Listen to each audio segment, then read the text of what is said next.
Alright, well, welcome back everyone to Final Fantasy XIV Online. Last we left off, we started the Manderville questline. We dealt with a case regarding a weapons thief, which turned out to be none other than Gilgamesh and his pet green chicken by the name of Enkidu, whom apparently he just painted the chicken green because he lost his real buddy, Enkidu.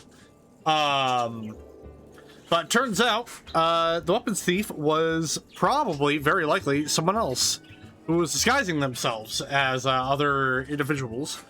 And their latest thievery this time around, or at least when we left off, wasn't a weapon, but it was actually some piece of jewelry that some woman had on her for her wedding.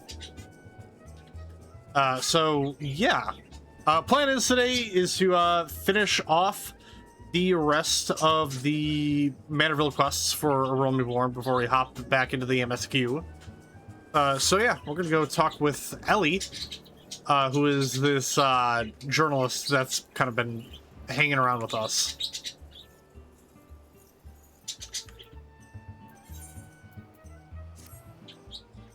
So Tark, I was wondering when you'd show up. I've got the latest scoop on the victor's spoils that our many-faced friend has set his sights on. Have you visited the Coliseum of late? There's a tourney in the works, and it's looking to be a big one, the Mithril Cup, sponsored by none other than Amagina & Sons Mineral Concern. They say that Master Feargus will be furnishing the prizes himself from his personal collection. Small wonder it's captured the attention of Mr. Sticky Fingers. You are familiar with the concern, yes? It's only the largest mining interest in the Sultanate, after all. The chairman, Master Feargus, sits on the syndicate and possesses such wealth that rumor has it he could buy half the realm if he chose to. He's also renowned for being something of a martial arts enthusiast. With his position affording him little opportunity to test his own skills, he sells for living vicariously through the exploits of others, hence his sponsorship of the tournaments like the Mithril Cup. My colleague, Ganelon, is in Ul'dah, covering the tourney as we speak. If we were to track him down, I bet he'd be able to give us something to get our investigation started. Ah. A tournament, you say? Now you have piqued my interest.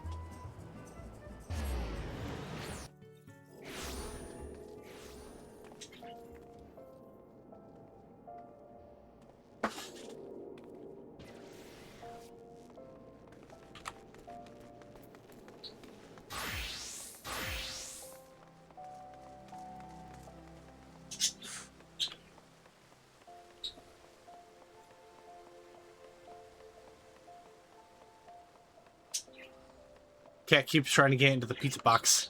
Little thief.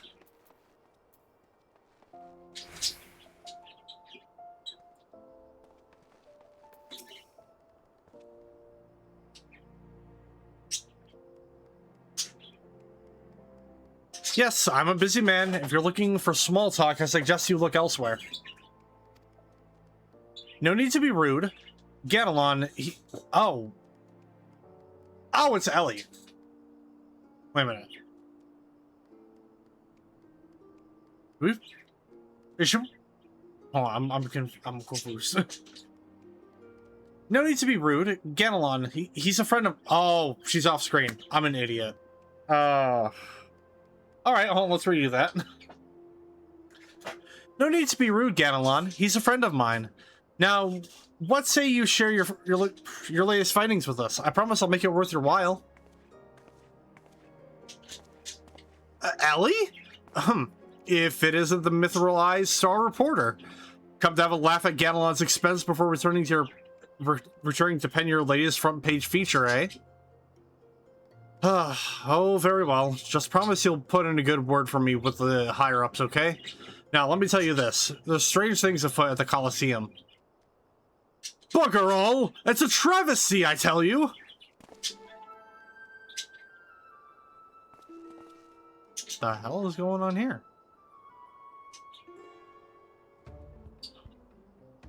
Hotch, Huey, and Hamo.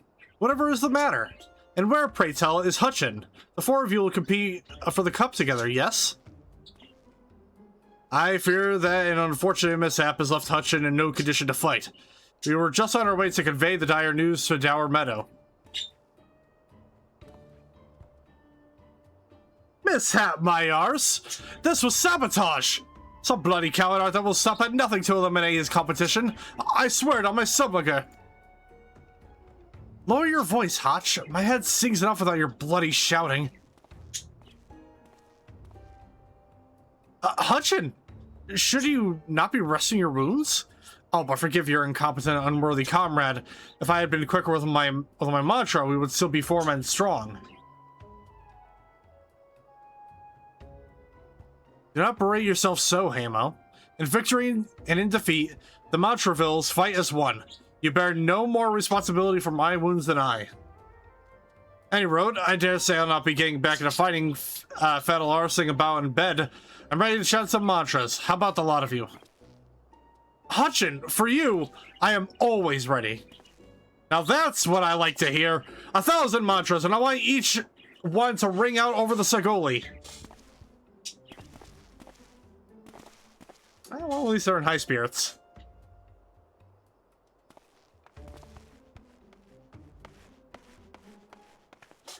The Mandervilles? Aye, as Hutchin tells it, they took their name from a training partner they met at the Fist of Valor, a man they most admired for his devotion and chiseled physique. Consider me not the least bit interested. This talk of attacks on the competitors, however, of this I would hear more.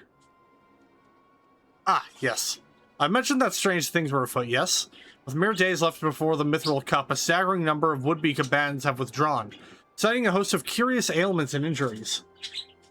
With the list of entrants shrinking by the day, the organizers have been forced to abandon the elimination format in favor of a mass melee between what few battlers remain. The Phantom Thieves Challenge. Gladiators dropping like flies? No, this is no mere coincidence. I would speak to the individual in charge of the event. Where might I find him? Though the concerned sponsor's attorney, the day-to-day organizational duties are being handled by a fellow by the name of Dower Meadow. You should be in his office within the Coliseum's halls. I'll send word to the gateman, Yuyubaya. He owes the Mithril a favor too. Splendid! Come, Sotark, we've got a case to crack.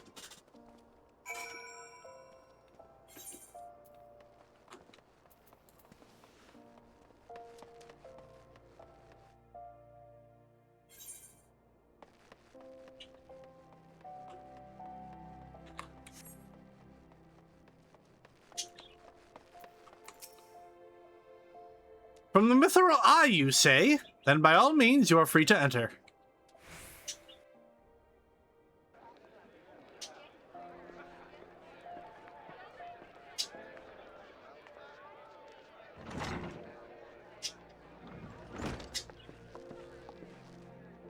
I am Ellie, reporter for the Mithril Eye. Never blinking, all-seeing. You know the deal, yes? And you must be Dower Meadow. I was hoping I could ask you a few questions about the upcoming tourney.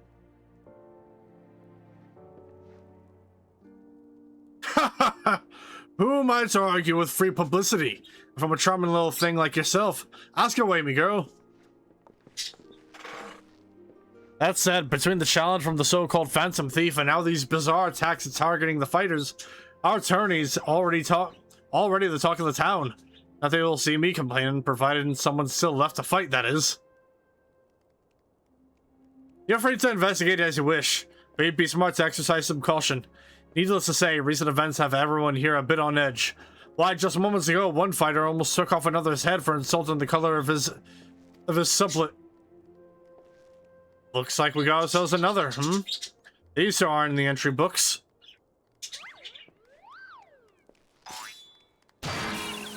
And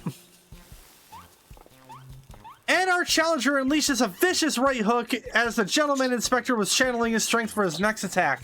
Ladies and gentlemen, we have a winner. Inspector Briarden, as efficient as ever, I see.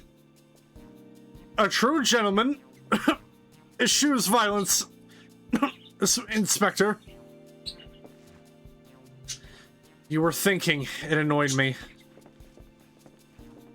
Dower Meadow, I presume. Tell me everything you can about the prizes for this tourney, and try to be brief.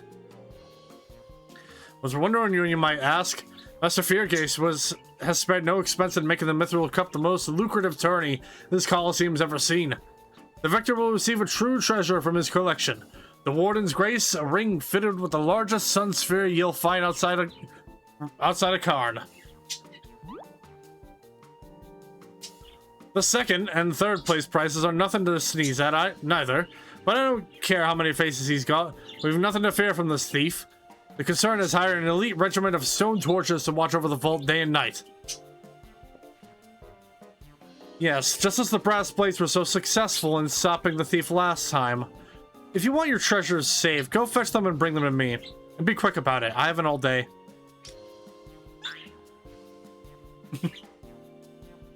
Fear I can't do that, Inspector. After all, what proof do I have that you ain't the Mr. Many Faces in another of his elaborate get-ups? No, if you want to get your hands on the spoils, you have to claim them as any other would in battle. As a matter of fact, what with the ranks thin as they are, we're actively recruiting new competitors. The more the merrier, and the more lucrative at that.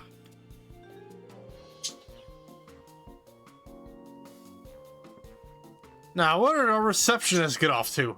Over here, you slimy bugger. We've got some fresh blood for the melee. Give me a moment, will you? I've only got 8 arms. Or were they legs?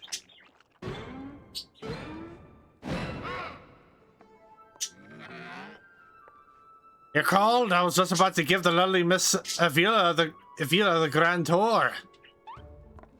Inspector Hildebrand, look, he's purple. Astute as ever, Nashu. This color, this overabundance of appendages, I smell a case. Ah, that's just my receptionist, Ultruce. Don't be startled now, he's an ugly little bugger, but he's friendly enough. Word has it he was one of the many bizarre creatures born from a recent experiment with the ancient incantations at the Thaumaturgist Guild. They were going to seal him away in a hole in the desert with the others when he opened his slobbering mouth and started pleading for his life. I just want to live in peace. I'll do anything, anything. So the management hired him to perform odd jobs about the Colosseum. I am ever glad they did, I tell you. This job ain't glamorous, but it sure has its perks. What a delicious morsel. I want to get my tentacles around here. Oh, well, okay, buddy. Oh, God. Suffering nightmares.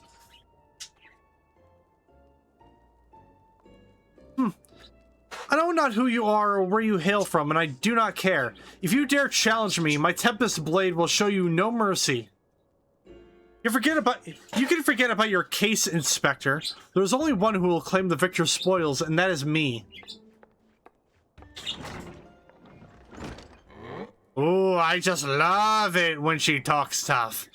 Now, who's the chump who wanted to get a pummeling by my lovely little Lavi?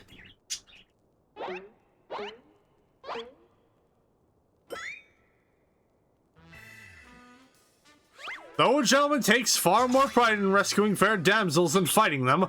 I fear we have little recourse. I, Hildebrand, Ancient of Inquiry, Inspector Extraordinaire, shall do what must be done to...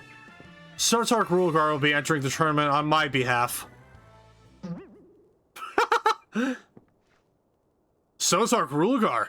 You do look like a Rulgar. Rulgar? Well, bugger me a spear. To think I'd see the day when a warrior of light stood in my Colosseum.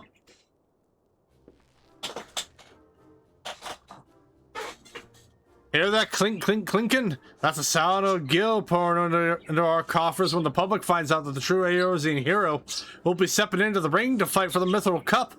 Oh, and I reckon your friend can tag along too. Show him where to sign. Show him where to sign, Ulti.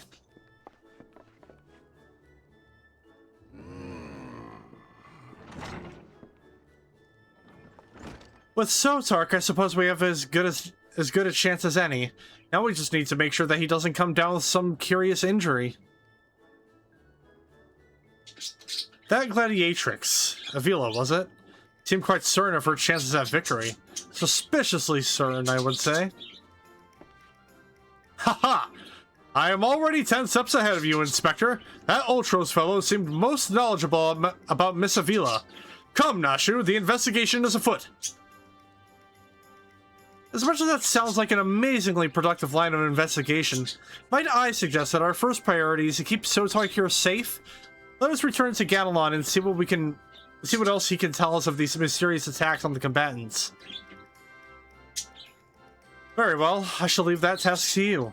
I have a lead of my own to investigate. Should you uncover any new information, I trust that you will share it with me at the first opportunity. Got it.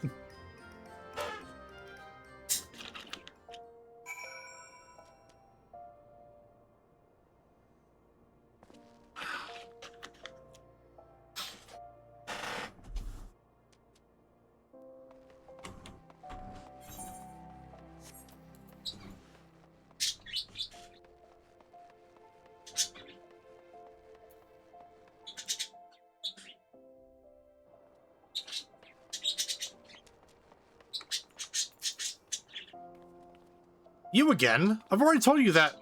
What? Enter the tourney, you say? Are you out of your bleeding mind? Look, I've got a suspicion or two, which I'm happy to share with you. But in the end, you have to protect yourself, you hear? So I've been asking around, and it seems that more than a few of the fighters who pulled out of the tourney were scheduled to fight a warrioress by the name of Avila. Now, I can't make any promises, but my instincts tell me this girl's bad news. But don't take it from me when you can hear it from someone who crossed blades with her just days ago. A fellow by the name of Raging Rat had the misfortune of being matched up with Avila in the preliminary round, and earned himself a right bruising from it all. Last I heard, he was resting up back at the Pugilist Guild. Why don't you pay him a visit?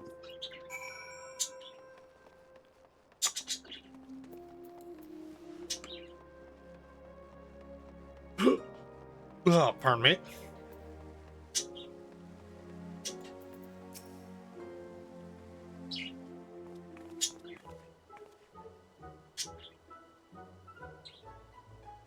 Come to have a good laugh at old Raging Rat's expense, have you? Well, you're not the first. I say, is there not a man in this entire realm with an ounce of sympathy? Greetings, good sir. How fortunate you are today that your guest is Hildebrand Manderville, gentleman and inspector. Now, if you would, please enlighten me to how exactly it was that you were being so bloody pulled by Miss Avila. Gentlemen, my arse. Have you not a wit of delicacy? Never you mind. Look, the records may say I lost, but I'll admit to nothing of the sort. I'll shout this out my lungs if no one else will. The girl doesn't fight fair. Tempest Blade? Some kind of foul sorcery, if you ask me. Mark my words, that girl is up to no good. If she weren't so damned easy on the eyes, she'd be rotten in the gallows as we speak. That girl's Ala Megan, or haven't you heard? You know how it is with those refugees. Why fight with honor when you've got nothing to lose? Yes, and why not disparage an entire people in a pathetic attempt to salvage your sorry pride? This one's a real piece of work, Sotark. Let's be on our way. I didn't mean no offense, miss. Just telling it like it is, as it were. Perhaps it truly is some manner of sorcery, as the fellow says. Or perhaps she works with an accomplice? She didn't strike me as the magic-wielding type. If I were a betting woman, I'd put my gill on the ladder. Ah, Miss Ellie, the thrill of the chase has struck a chord with you as well. Yes, I can see it in the wrinkles beneath your eyes. We might very well make an inspectress of you yet. I'll give you a good wrinkle, you insensitive boor. If what the man says is true, it's likely that her fellow Alamegans might sympathize with her plight. An accomplice would hardly be out of the question. Yes, I can see it now. Two unfortunate souls shunned by those around them, united by destiny and a common desire for justice. Ample appendages whirling wildly, sending gusts of wind flying every which way. Avila and Ulti, a match made in the heavens. Were it any more obvious, I could have solved the case without leaving my home. Incredible! Your powers of deduction never fail to amaze, Inspector. What is it with you two and that infernal octopus? Mr. Ultros should still be at the Coliseum. Let us hurry before he slithers back off to whensoever he came.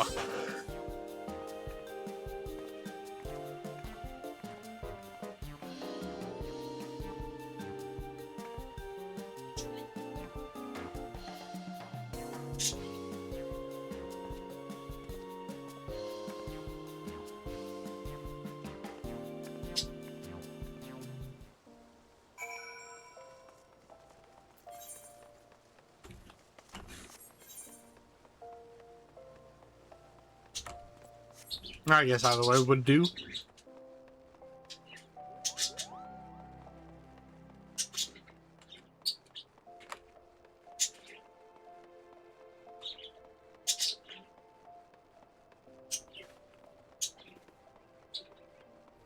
Now I have to ask you, are you a Manderville man? You bet your ass I'm a Manderville man!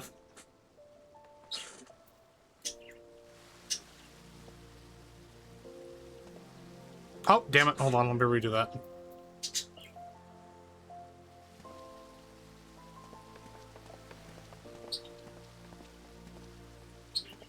Also, hello there, Theron.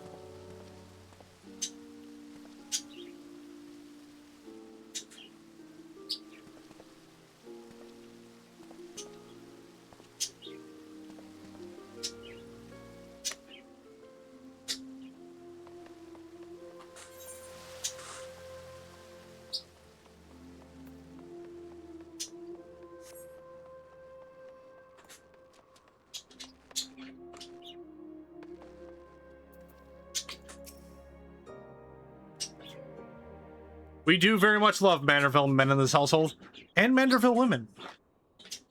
Shh, friend, look over yonder.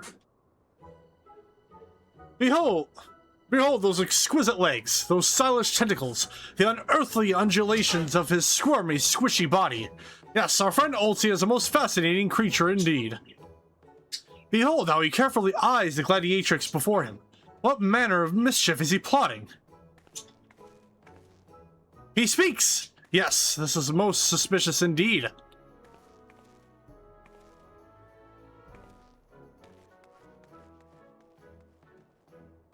Buddy, keep your fucking tentacles in your pants, okay? Oh ho, what is this? The girl has fled into panic! Our friend Ulti appears to be discouraged. Look at the way his shoulders sag, or how they would sag if he had shoulders.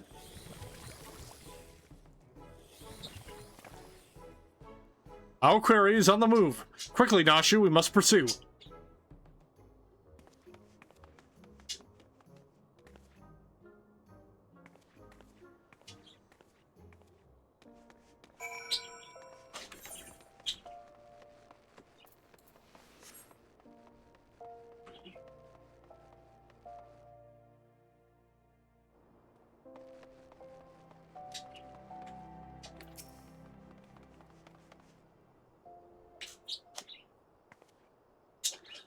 Mr. Ulti seems to have found himself another gladiatrix. What might he be plotting this time?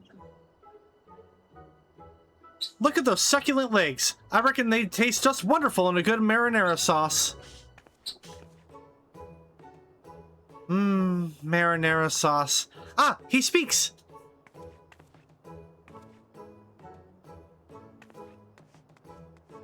Another girl rushes off. Whatever did he say to her?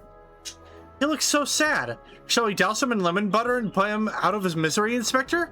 Whatever is he doing with these girls anyway? Nashu, you don't want to know. Call me crazy, but I think he likes them?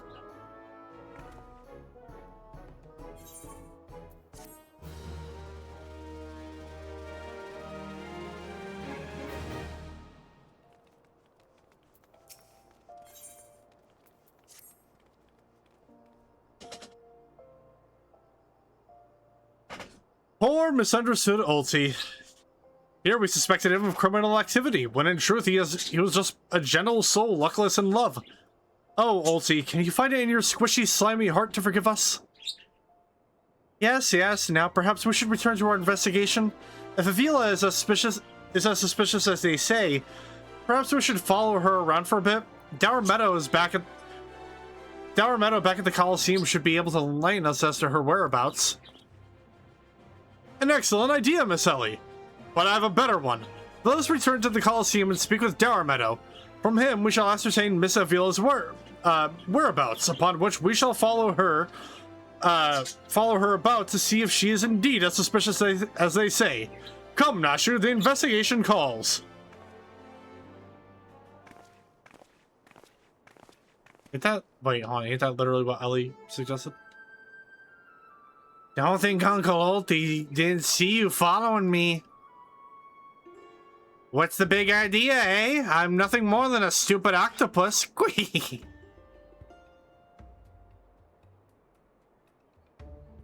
Oh, you disgusting bots.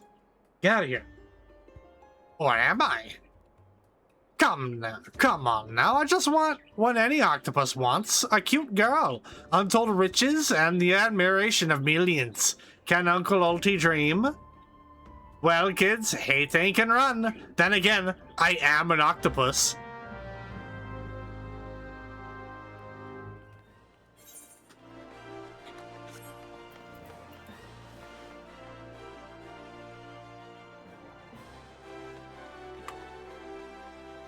He makes me feel ill. Maybe that's what's got the fighters all sick and, you know, bowing out of the tournament.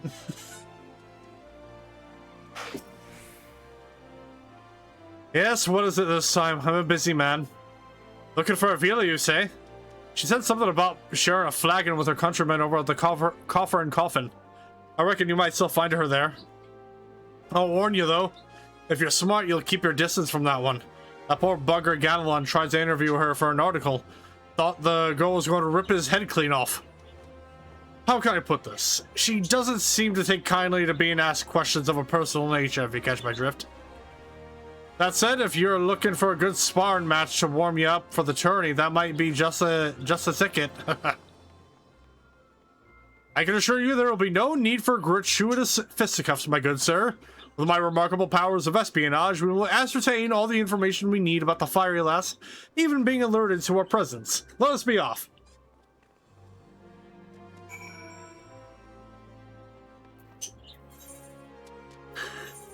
Yeah.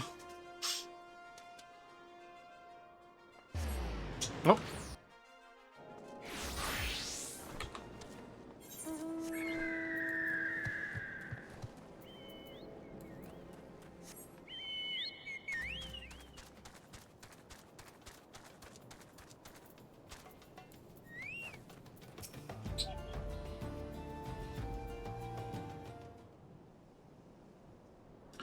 Behold! The lovely Miss Avila, just as predicted. Let's keep watch from here so as not to set off the girl's famed temper. How many times must I tell you? There is no cause for concern. The spoils shall be mine. It may as well be written in stone. Do you realize what this means? We have suffered, and suffered long. But my victory shall mark a new era, just as Rabban Alden won a new life for himself in the Colosseum. I shall win a new life for our people. The prize that I shall claim will bolster the wealth of our people 10,000-fold. In a land where wealth is power, we will be kicked to the gutter by the Uldons no longer. And with that, I must be off to the Nanawa mines to meet my sister.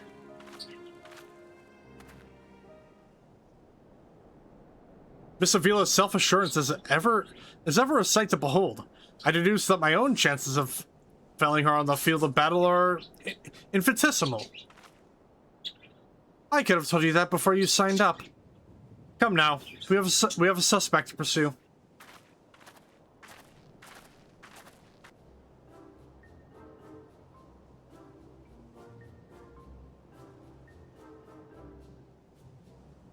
Whee! Trying to steal Avila from Uncle Oti's tentacles, are you? I'm afraid that isn't going to happen. Yes, Uncle Oti's homemade explosive will see that this is the end of the road for you. Does that make me a bad octopus? Ah, the distinctive smell of fire sand. Another one of your handcrafted explosives, I take it, Nashu? Heavens, no, Inspector. This is far too elaborate to be one of mine.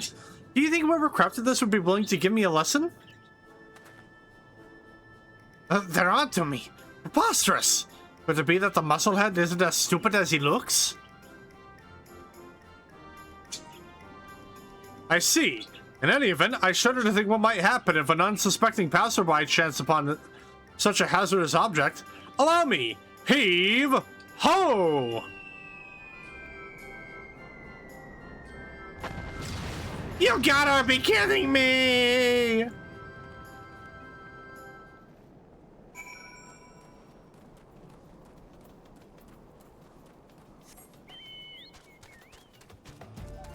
So, good riddance.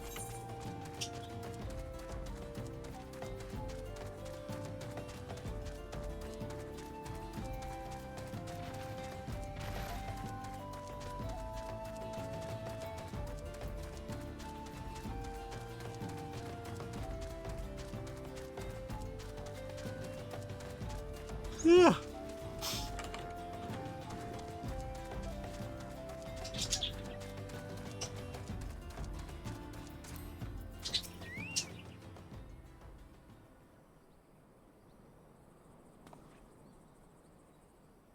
That maiden in mining garb must be the sister of whom Miss Avila spoke. Let us listen a bit closer. I thought we agreed. No hard labor until your leg is healed. I swear, sometimes I think you were born solely to give your poor sister headaches. Says the girl who once fought off 10 Imperials with one good arm. Perhaps someday you'll understand that your little sister can take care of herself just as well as you. Speaking of which, what news of the tourney? Worry not, Hegelina. I have taken all the necessary precautions. The Warden's grace is as good as ours. Even the most modest estimates value its worth at some 30 million gil. Do you realize what this means? Necklaces from Ishim's sunsick dresses. All the luxuries you've ever wanted will be yours. The poor little girls in shabby clothes, objects of pity and scorn for the Uldan upper crust. Those days are over. After I claim victory, we will take our rightful place at the top of society. I don't know, Avi. Wealth is all well and good, but when I see you stand tall in the Colosseum, hundreds and thousands cheering your name, I am proud. No matter how humble our birth, if we stand strong and stand together, this alone is all the wealth I ask for. That is your problem, Hegelina. You've always been too quick to settle for less than you're worth. But worry not, for your sister is watching over you. I will do this, for us. Now I must return. God forbid one of those prying reporters overhears us. That's my Avi. Unfazed by a duel to the death, yet terrified to be caught in a moment of tenderness. May the gods smile on you, sister, and be safe.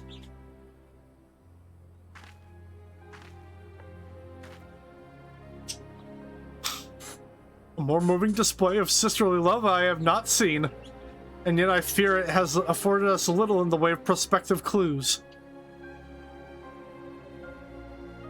It would seem Avila's obsession with victory runs even deeper than we imagined. That said, I can't help but feel a bond with the girl. My sister and I were alone in this world too, you see. Inspector, did you just hear what I heard?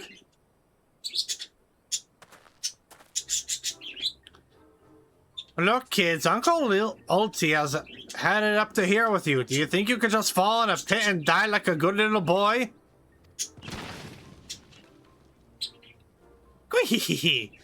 I'm talking to you, Mr. Warrior of Light. Hear that sound? Just one step closer. Closer.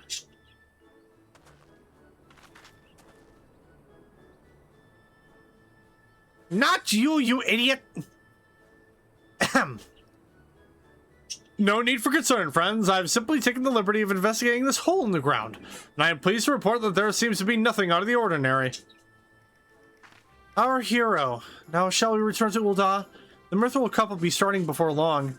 And the last thing we want, after all this, is to lose our bout by forfeit. Could that be? Did that musclehead dive straight into my trap and to save his companions? The others seemed completely unsurprised at this turn of events. Doubtless he has performed such selfless acts before. A true gentleman if I ever saw one. But if you think that means I'm gonna show mercy upon you, you've got another thing coming. Time to break out the big guns, kids. Wait a minute. I dug 2 pits, didn't I? Come to think of it, the second one was right around. Give me a break!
Yes, is something the matter?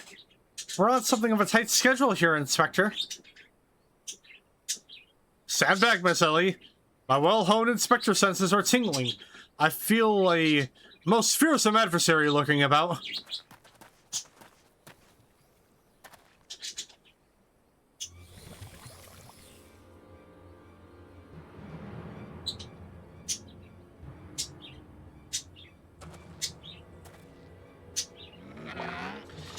This time you really up the creek without a paddle, kids.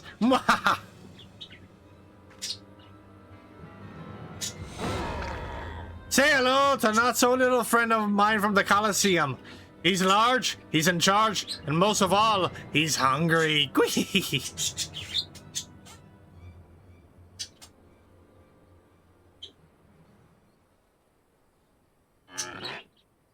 Where in the world is he? I haven't got all day.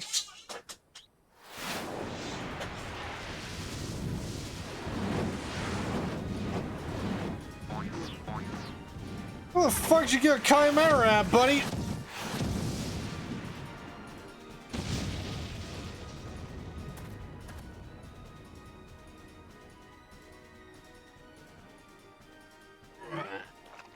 My chimera!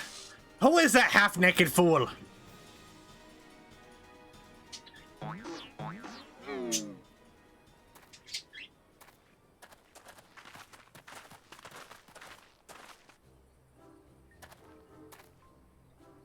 Father, could it be that the aura of unmitigated murderous rage that I felt was not our query, but you? Hildy, I was merely taking a stroll in search of inspiration and materials for my newest masterpiece in the making. And what brings you and your friends to these parts today?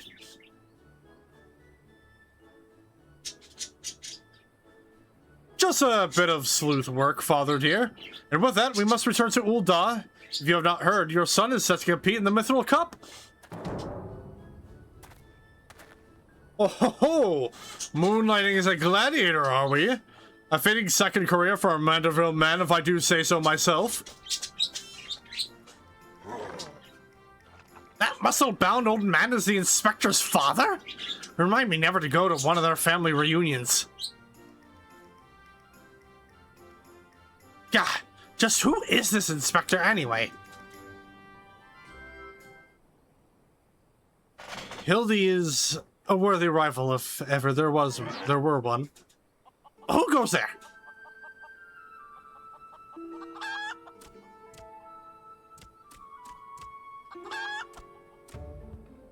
Chicken. Gildy, so dark. I've been waiting for this day.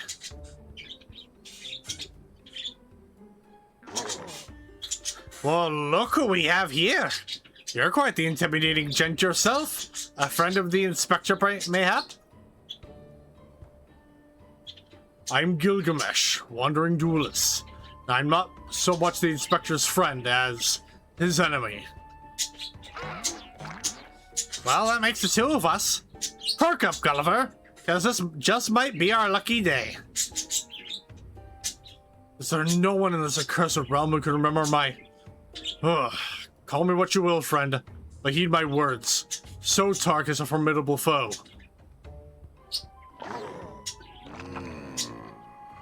That sounded like high praise coming from a big fella like yourself. To have such a powerhouse as his sidekick, the inspector must be something else indeed. I don't know what brings you to do battle with those two, but I warn you, you will end up as seafood soup if you face them alone. And with that, I must be off. For reasons I do not entirely understand, I am considered something of a fugitive in these parts.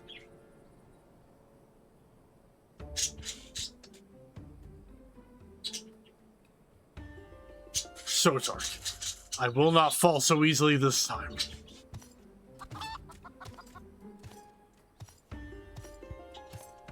Well, it looks like I've got my legs full, all 8 of them. But if that adventure is too strong to take on alone, I'll just have to bring along a friend.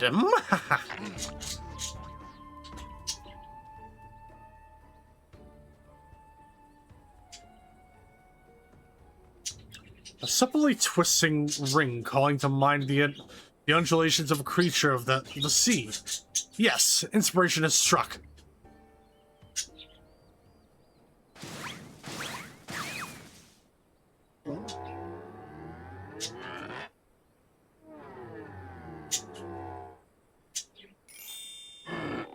Oh boy. Nobody here but us octopodes.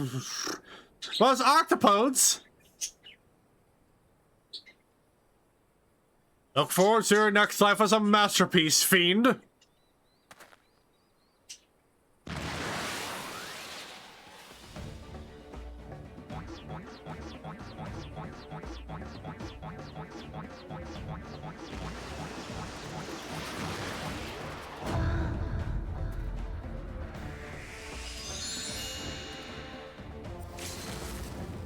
Muscleheads! I hate them! I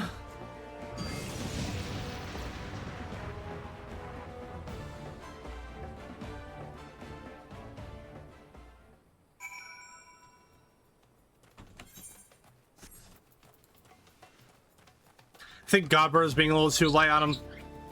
Need to be heavier.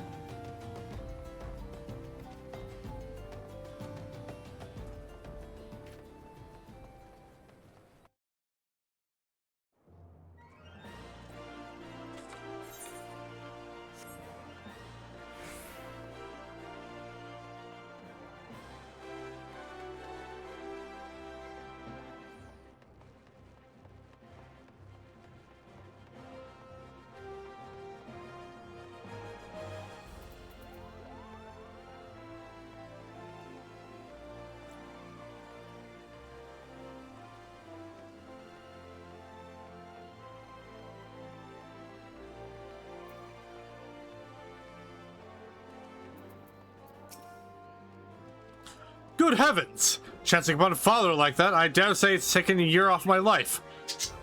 Quite a crowd is assembled. It would seem the festivities are nigh about to commence. I had hoped to uncover more of Miss Avila's secrets, but no matter. What better place to continue my investigation than on the field of battle?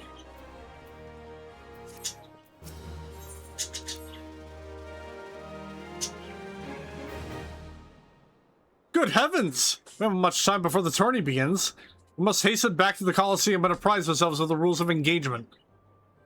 To a true gentleman, the battle is not about victory or defeat, but fighting with honor. Whatever treachery or guile my opponents may employ, I will not, lower myself to their level.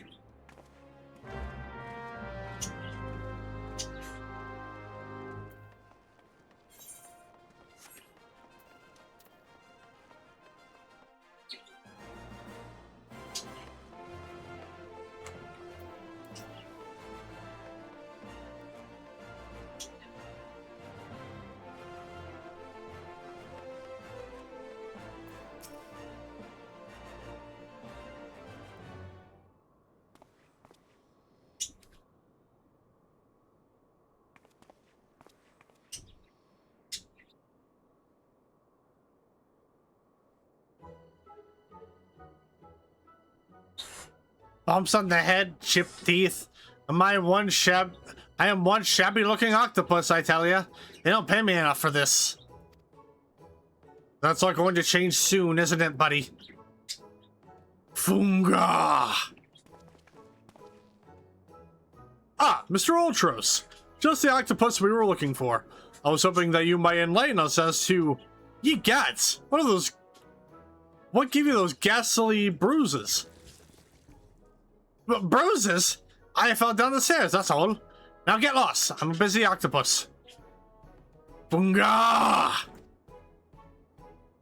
Ouch. You have my sympathies, good sir. It is a challenge enough to coordinate 4 limbs, let alone 8.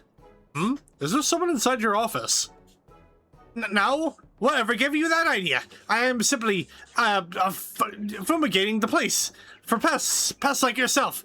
Now, don't you have a battle to go fight? Foon! Gah! Inspector, I think something's alive in there. That's just me. Talking to myself. Yes. Gods. Yes. Gods, working as a receptionist is fun. Battered, bruised, beset by vermin, and still able to find joy and fulfillment in your work? I say, Mr. Ultros, your passion for your chosen profession is truly an inspiration to us all. So, Tark, if you would come with me for a moment, I fear the stupidity in the air may be contagious.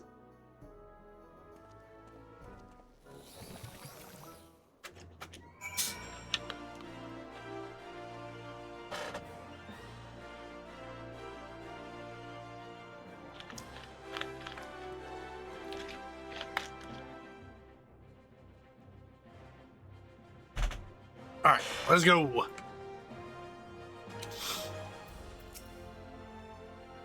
Well, has your investigation borne any fruit?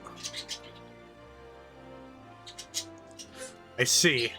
Avila seeks to win the tourney to claim a fortune and raise her and her sister out of poverty. Furthermore, she has implied that she has taken the necessary precautions to ensure that her victory is all but certain. While trailing her, you narrowly evaded a series of dastardly obstacles, and upon your return, that strange octopus appeared considerably worse for the wear. The evidence points to in one direction. The Alamegan girl and Ultros are plotting together to claim the Mithril Cup and its lucrative prize.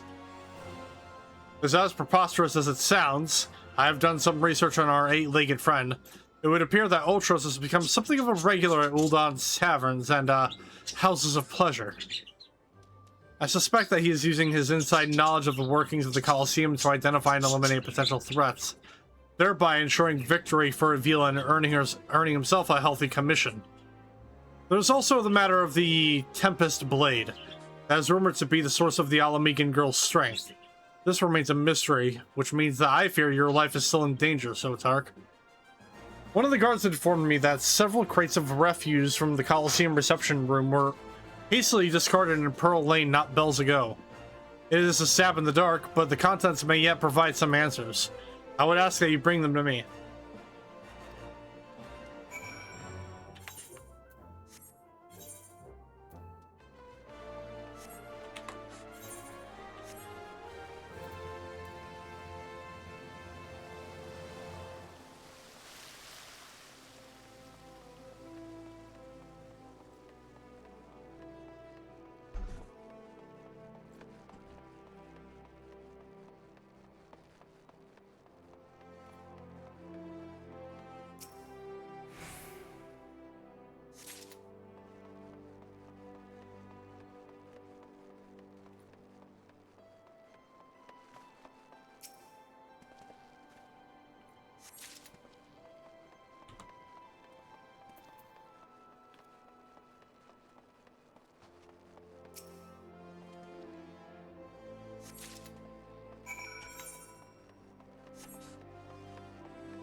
Well, let me see what you have found.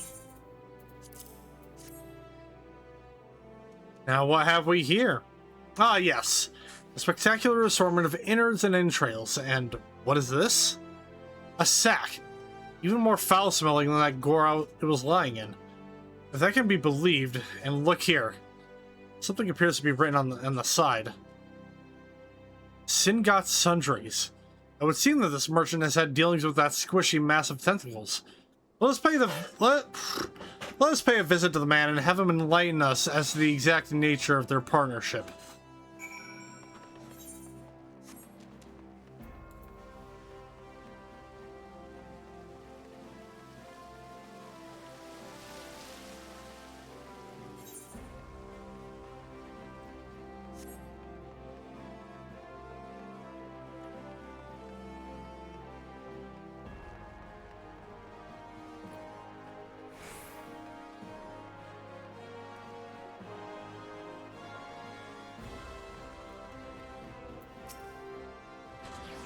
Welcome, welcome!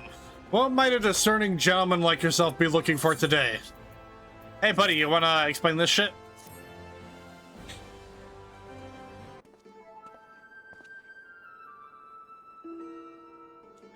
I'm sorry, sir, but if I've said it once, I've said it 1,000 times. No exchanges, replacements, or refunds. I stand by the quality of my wares, and I expect my customers to do the same. Wait now, did Ultros send you? I'll be asking the questions here. What exactly did you sell to that ungodly creature? Why, an entire sack full of gold truffles. Can you believe it? Well, with the impressive price and that, distinctive aroma, they're only for the most discerning of customers, which Mr. Ultros clearly is, as he just placed another order today. Could these truffles somehow be connected to... No, I shall stop myself before I start sounding like... Inspector Briarden! It wounds me that you would sneak off to conduct your investigation without me, and to steal away Sotark here. This gentleman is not impressed.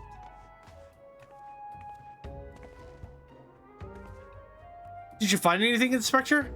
Good gods, what is that dreadful smell? Miss Ellie, I would have expected a cultured young woman like yourself to be more educated in the Epicurean arts. That is the most distinct and delightful aroma of the gold truffle. An acquired taste, to be sure, but one that has won in the heart of many an Uldan gourmet. I particularly enjoy them slow roasted, as my dear mother makes them.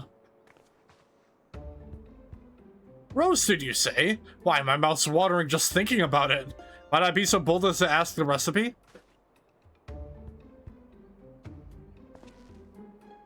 It appears the productive portion of this conversation has come to an end.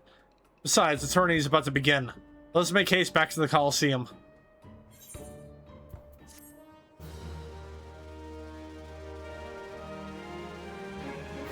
I've never had truffles, or really any type of mushroom that wasn't on a pizza.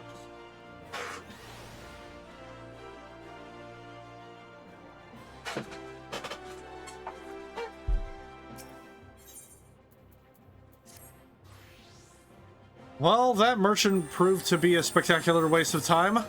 Time which is in short supply. We must return to the Colosseum before the battle begins. Here's the plan, Sotark. I shall find a suitable vantage point to observe Miss Avila in combat. Until I have ascertained the trickery behind her abilities, you are to keep a wide berth of her blade. Understood?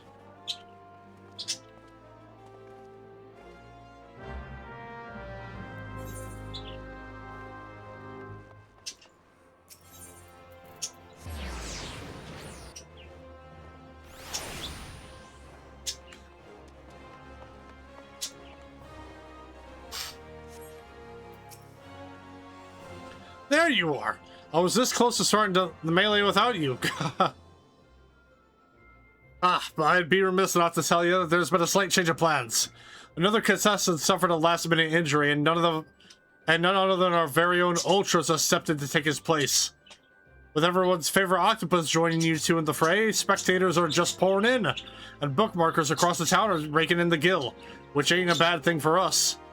Word has it that Master Firgus himself is quite taken with my promotional skills. Aye, the future's looking bright for old Dower Meadow, it is. So what say ya? Are you ready to get your arses kicked? Yep, let's do it.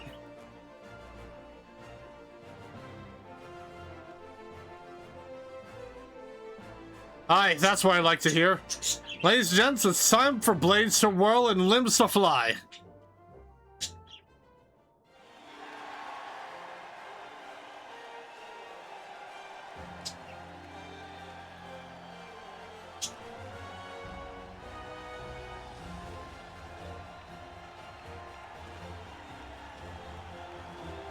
Ladies and gentlemen, boys and girls, plutocrats and paupers, open your eyes and seal your stomachs.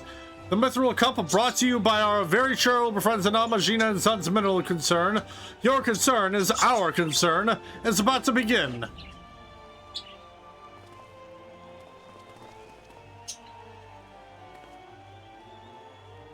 Who will stand atop the heap of maimed bodies and twisted limbs to claim victory? Will it be the tempestuous Avila of Alamigo, Sotark, the famed warrior of light, or who was that grinning fool again?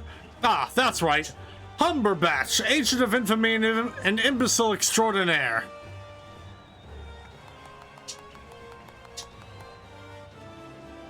Or will be our 11th hour entry, Ultros, the 8-legged purple purveyor of pain.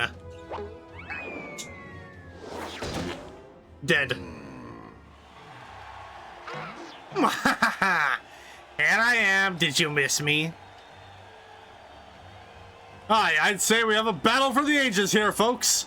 Combatants, take your positions and let the battles begin.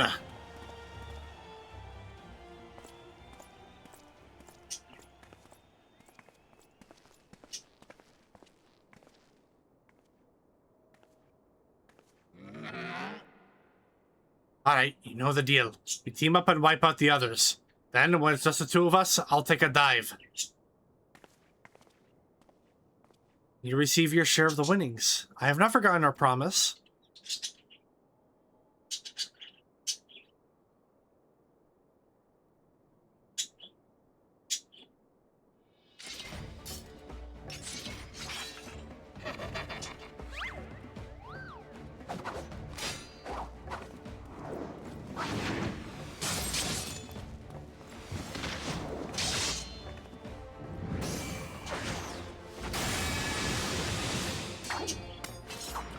Hildebrand just in the back, making himself look good.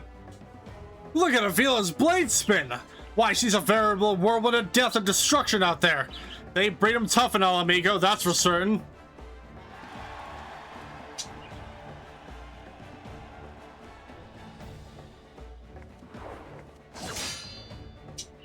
You are next.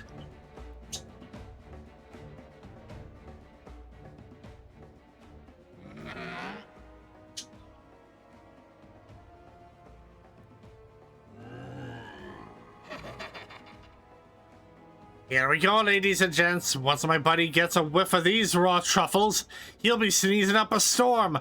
Literally.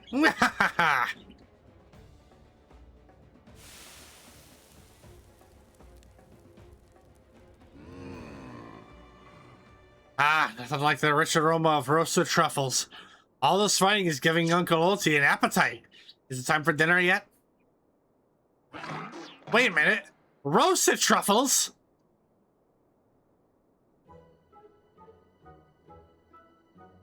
Raisin savory sauce, just like Mother used to make them. Feel free to have seconds. There's a whole sack full where that came from.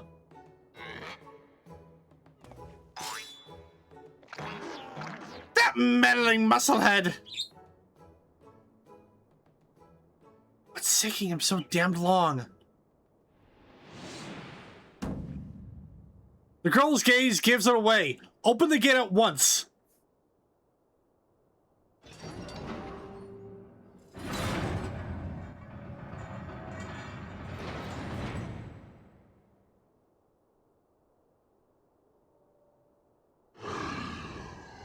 Funga?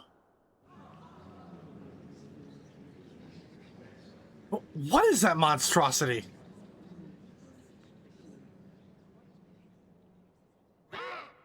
Mr. Typhon, is that your stomach I hear rumbling? Could I interest you in some roasted truffles, perhaps?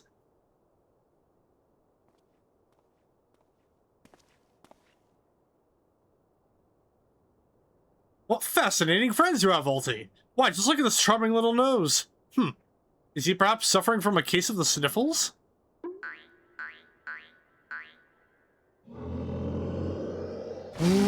Boonga! Basically, Frusor got the shit out of Hildebrand there. Could it be?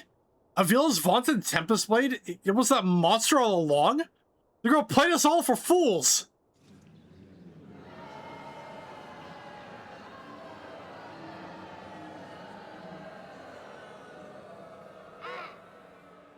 Don't look at me! It was all her idea! I'm just a stupid octopus! You were the one who approached me, you double-dealing fiend! I just wanted to experience the thrill of battle! You know, for my work and all. Come on, Dower, has Uncle Ulti ever lied to you? What'd I tell ya? I knew there was something fishy about that Alamegan whore. Alamegans. Puh. Beggars and brutes, a lot of them. We gave them a home in our lands, and this is the thanks we get? Send her to Garlemald for all I care. Just get her out of my sight before I get sick. But I just wanted to... My sister. I feel for the girl, really. My little octopus heart goes out to her. But the rules are the rules, right? Now, if Uncle Ulti may be so bold. I say we call off the melee and have a final showdown between the 3 remaining competitors. That would be me, my buddy Typhon, and Sotark here. What do you say, Mr. Warrior of Light? Aye, that's what we want to see! Ultros! Ultros! Ultros!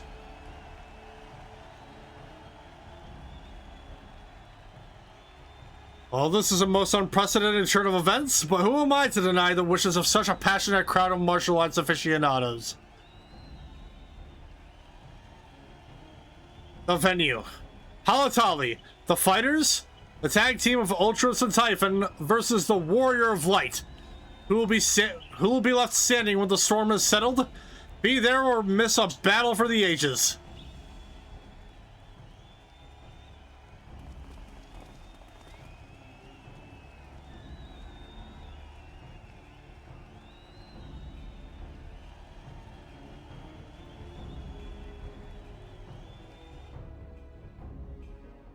Hildebrand, what are you doing up there, buddy? So, to review, the truffles were to elicit a sneeze from the octopus's oversized crony, which would be positioned as to appear it was coming from the Alamegan girl's blade, allowing the two to sweep away their opponents with ease. No wonder I wasn't able to see it sooner. It's quite possibly the most imbecile scheme I've encountered in my years as a consulting inspector. At any rate, we have no choice but to trust in your abilities now, Sotark. Let's make for Halatali.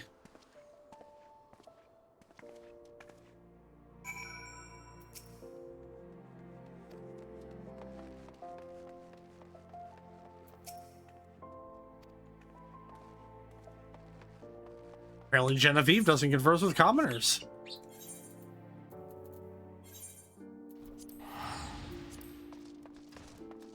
How fucking dare you?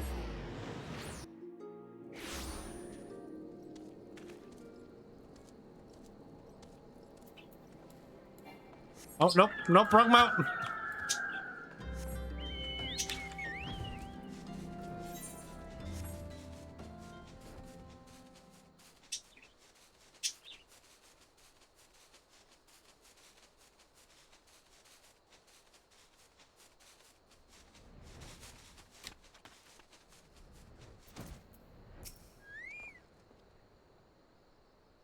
Well, this tourney's turned into a right mess with all the trouble it took preparing consolation prizes for the melee. Looks like we won't be needing them after all. Of course, as long as you're bringing in the spectators and the profits, I could give a gnat's arse. Now, I know what you're thinking. 2 against 1 ain't fair, especially when one of the 2 is the size of a small house. So here's the deal. Why don't you bring along some of your friends for the battle? Let's say 7 of them. That should even the odds, eh?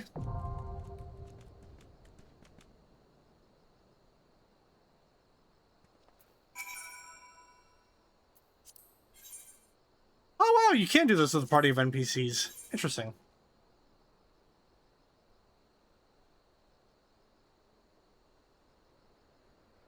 Wait a minute, hold on.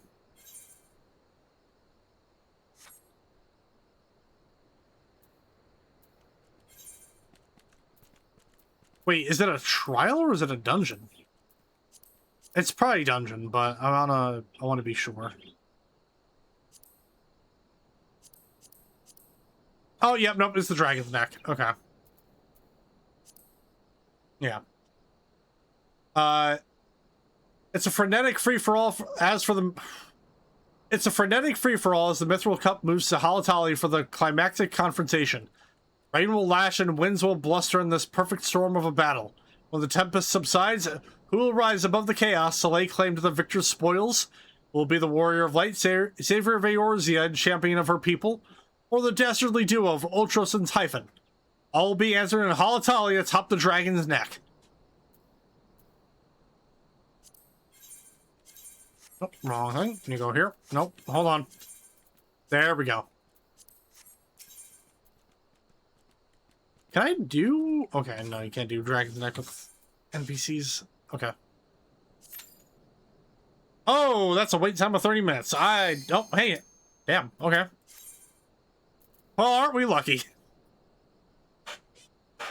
That was very quick.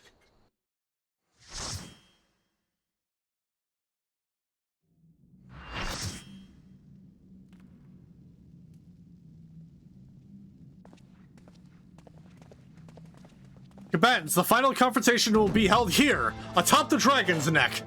If all members of a team fall from the platform, they forfeit. I'm not gonna read the rest of this. I'm not gonna be able to.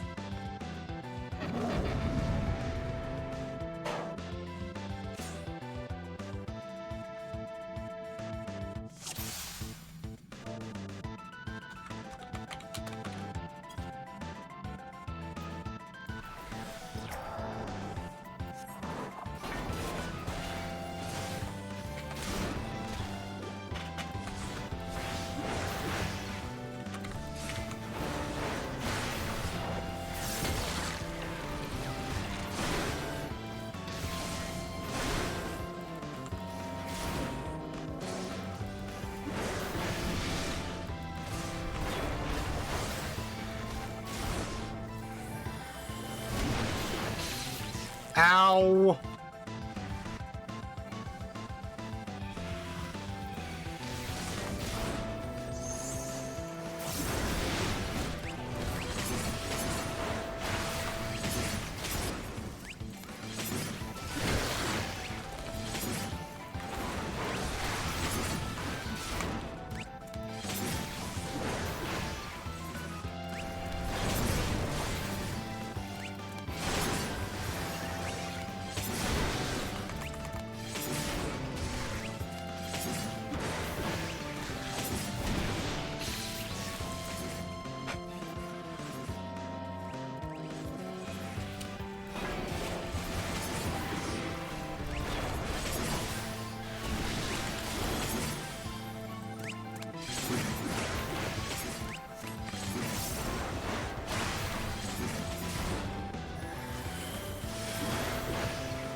Granted, I probably should be using my, my fucking one ability to stay clear from that.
Good show, Sotark. Your performance has earned us front row seats at the award ceremony. This should afford us the perfect vantage point to thwart the thief. Come, let's return to the Colosseum. Oh yeah, that's right, we're dealing with a thief. Thief!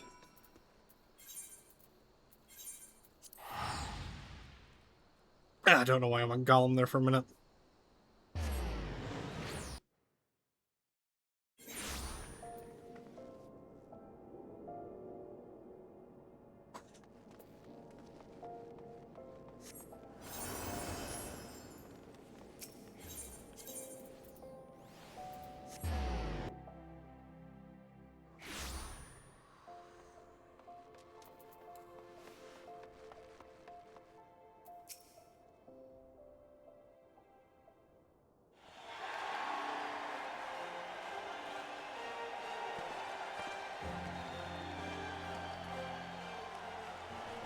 It was a battle for the ages, but a worthy victor has risen and claimed the spoils.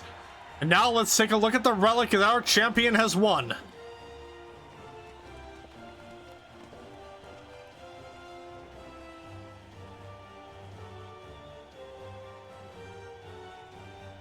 Behold, from the personal vaults of Master Fergus himself, the Warden's Grace, a timeless treasure the likes of which your realm has never seen. One that's earned the attention of Eorzea's most prominent pilferer.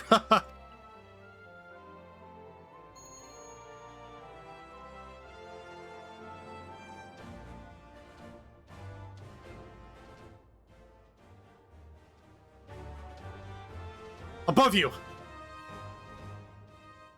Ladies and gentlemen, inspectors and invertebrates, the opening act dragged on over long, but worry not, the main event is about to begin.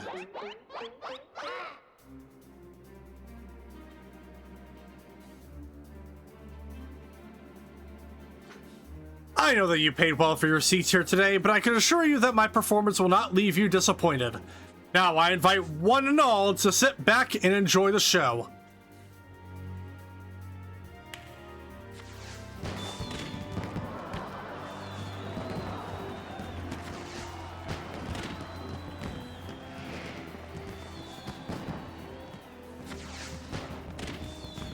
Vile fiend, mark my words, you have stolen your last treasure. I swear it on the Manderville name.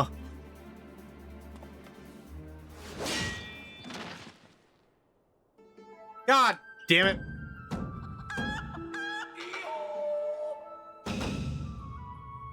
I think not, Hildegard.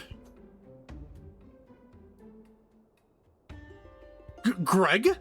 'Tis always a pleasure to reunite with old friends, but your timing truly leaves something to be desired.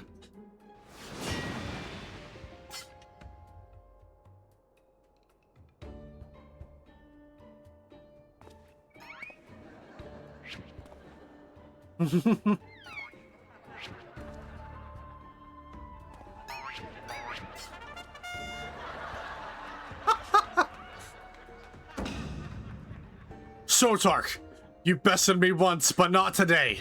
I shall have my revenge when I pierce your chest with my spear. Did you not mean your skewer?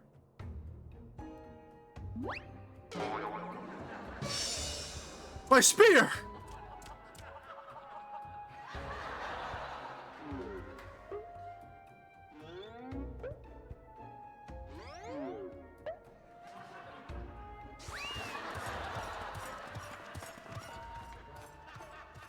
A vile thief! Is there not a shred of honor in you? Return my weapon at once!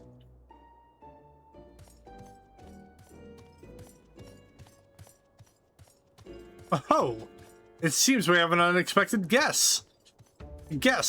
I appreciate your enthusiasm, but I fear attendance at today's performance is by invitation only.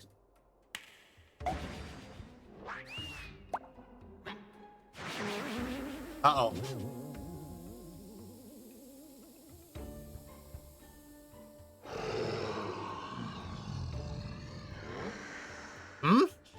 Now it's raining truffles, but the battle's already... Mr. Siphon? Just a moment. I'm sure I had a tissue here somewhere.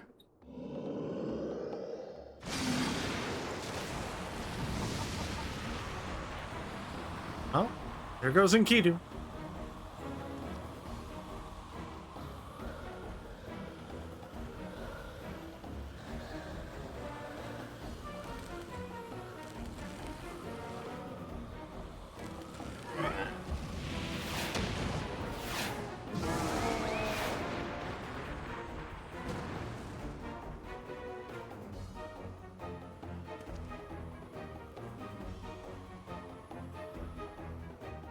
Alas and alack!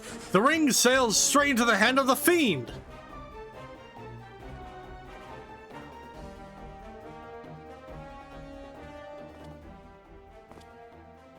Giving up so soon, are we? Those will sound like the words of a Manderville man.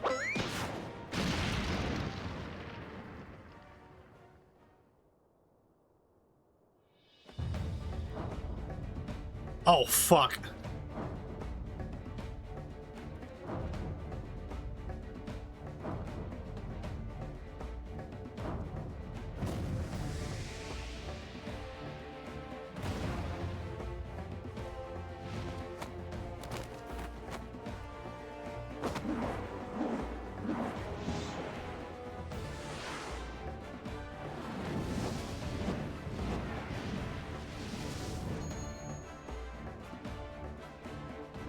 But of course!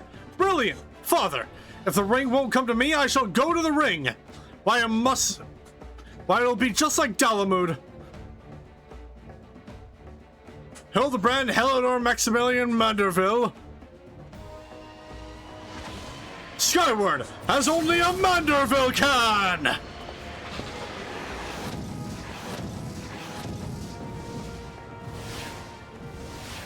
Oh, well, that... Oh, Father, you not know your own strength!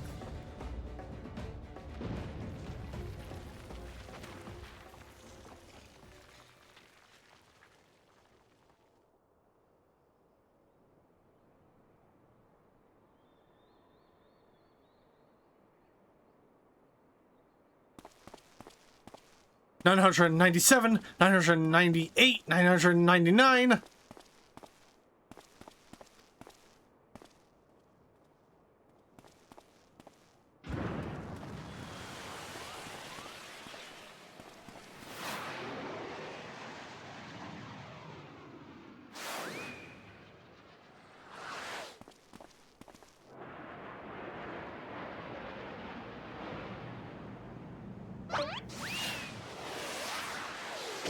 Oh! Ouch!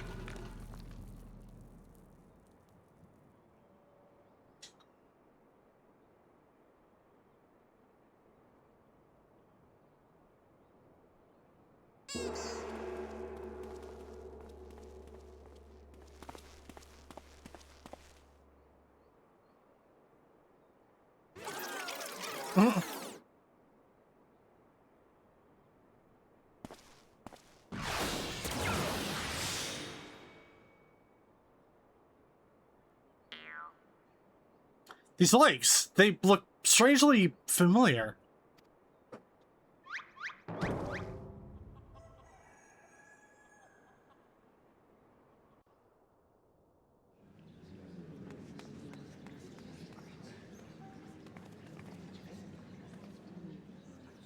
Ha!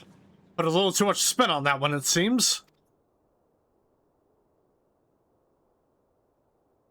Not exactly his plan, but who can argue with the results? Say for one thing, this ring is a fake.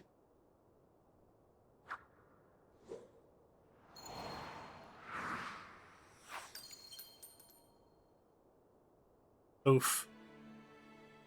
But no matter, I have a feeling this will lead me to the true treasure. Until next time, friends, you have been a most attentive audience. The key! Bloody hells! Guards! Seize the fiend at once!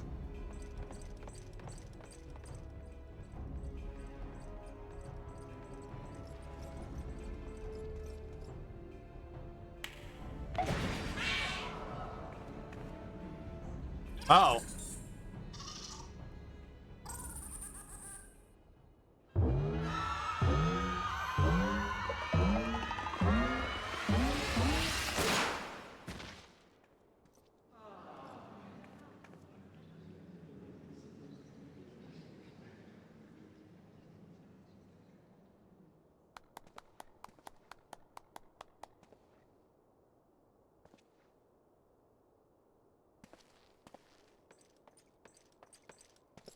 It's too late, sir.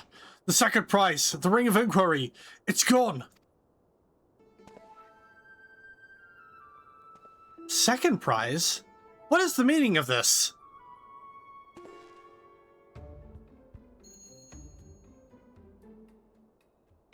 Many-faced fiend or no, the man spoke true. Master Goldsmith's eyes cannot be deceived. This sun sphere is clearly a second-rate replica.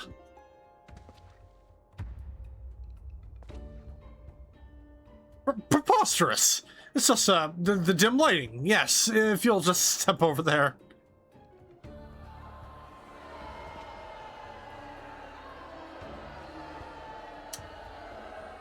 Have you taken ill, friend? You seem to be perspiring most heavily. Well, let's not be so hasty, friends. I can explain.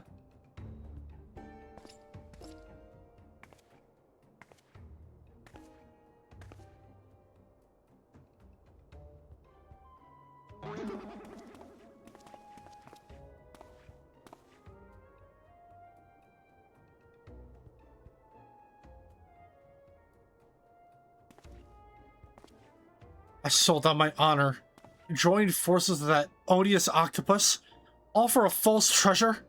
What a fool I have been. Whatever was I thinking? Don't operate yourself so, Miss Avila. Why, it was exactly as you said, was it not? You were thinking of dear Helena, nothing more. I suppose I was at that. How do you know my sister's name? I assure you, young miss, under no circumstances did I tail you to the Nanawa mines to eavesdrop on your intimately personal dialogue with your beloved sister.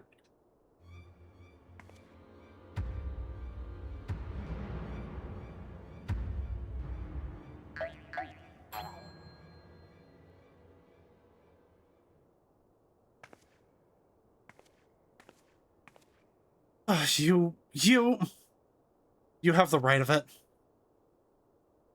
Blinded by the prospect of fortune and fame, I lost sight of myself and what I truly was fighting for. My honor and my sister's trust will not be easily regained, but I will not shirk from the challenge.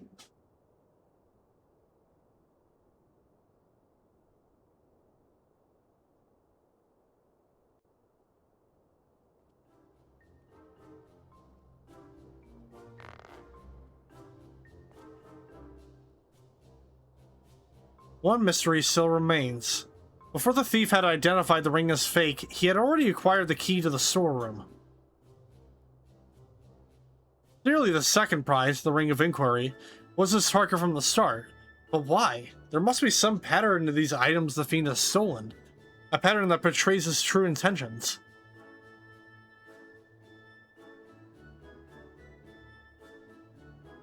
Treaty Blade, Azima's virtue, the Ring of Inquiry, all relics with quite a history, or to be more precise, relics from the era of the Balladians.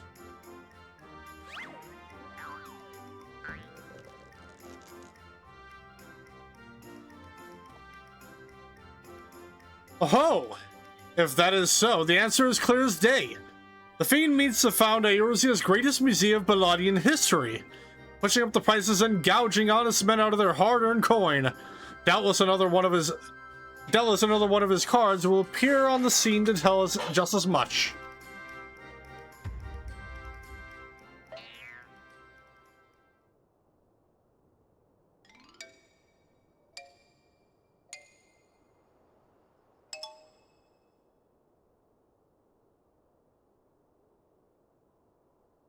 Nah. Oh, no, alright, there we go. Here it is.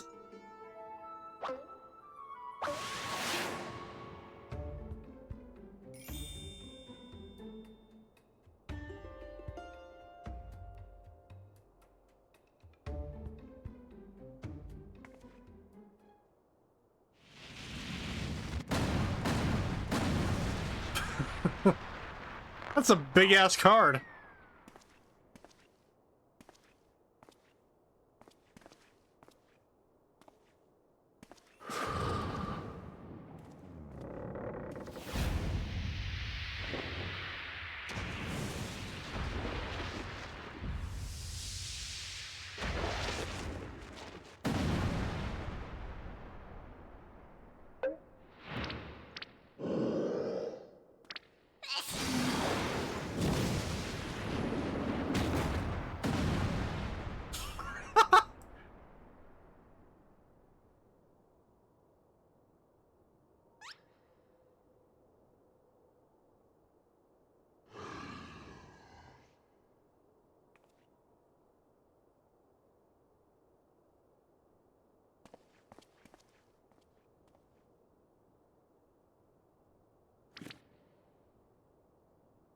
I have enjoyed our little game, but all good things must come to an end.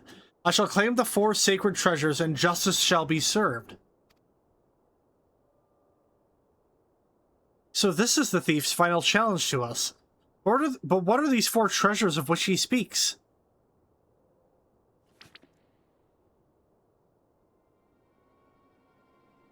Where the 4 treasures of Baladia become one, the wicked shall be judged in the blazing light of sun.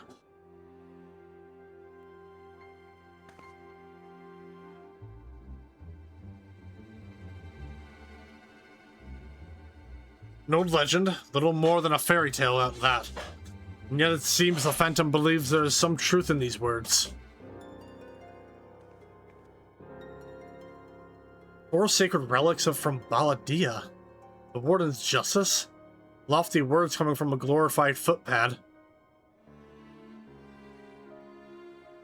One who's winning over the common folk by the day, if rumors are to be believed. It would seem the tales of a master thief ruffling the feathers of the rich and famous have won the man more than a few admirers. Consider his targets thus far: an Uldan collector and her hired thugs, a trading mogul in the brass blades, and a mining magnate in the stone torches. Is it any surprise that the sympathies of ordinary Uldans would lie with the perpetrator rather than his victims?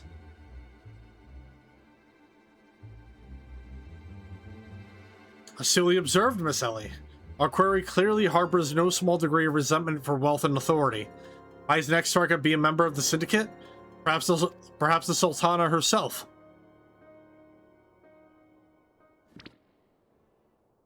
Haha! It will be to his downfall. For the greater the challenge, the higher I rise. Just one moment, if you would.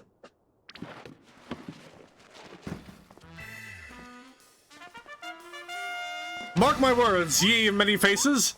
There is but one man who shall lay claim to the 4 lost relics of Baladia, and it shall be Hildebrand, Ancient of Inquiry and Spectre Extraordinaire.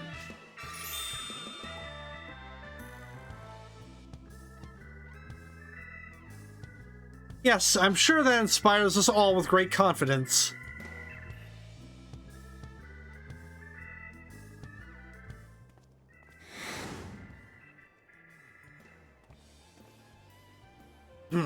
That? No, it couldn't be. Ha! Methinks Godbert may need a new pair of spectacles.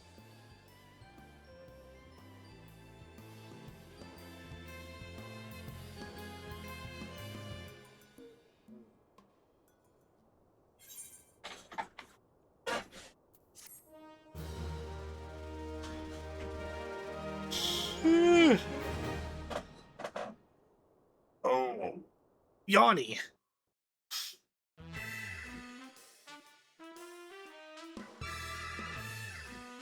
It's a race to recover the 4 lost relics of Baladia. As the fiend's true identity and aspirations are revealed, will Eorzea fall prey to the forces of evil? Or will our hero do what only a Manderville can? Hildebrand will return in Her Last Vow.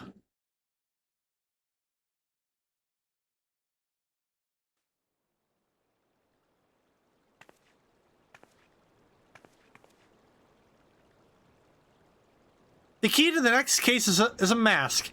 Have you ever worn a mask for so long that you forget what you actually look like? I have. And how did they freeze in midair like that? Talk about a mystery. Oh well. See you next time. Oh, well. Goodbye.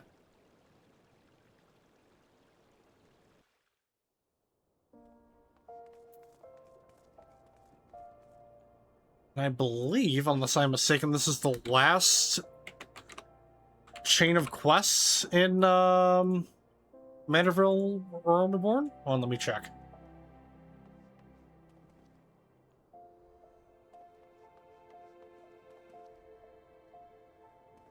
Yep, we're down to the last 5 quests.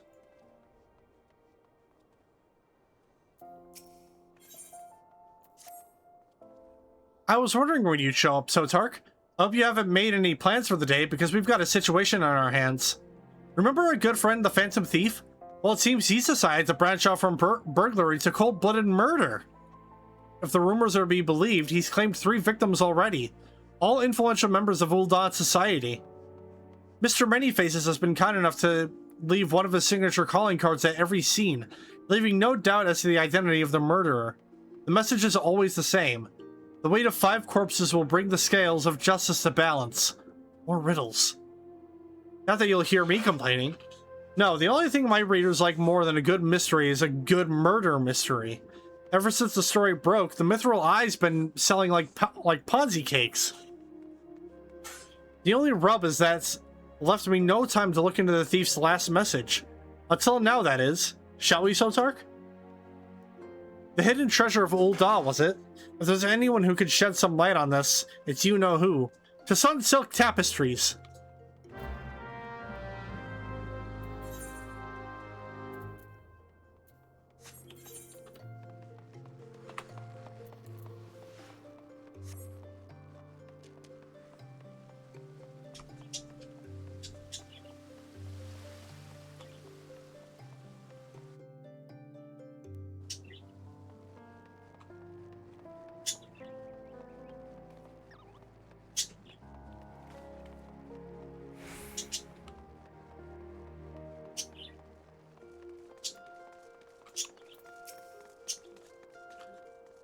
Well enough, if it ain't my favorite adventurer.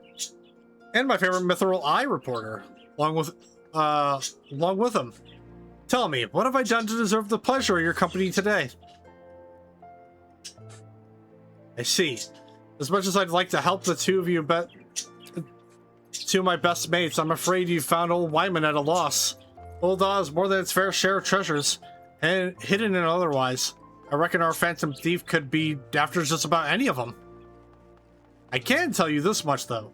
Whatever the thief's got his eyes on, it's got the Sultan sworn in a right dither. Word has it they formed a regiment of their best and brightest to safeguard the royal vaults from this very threat.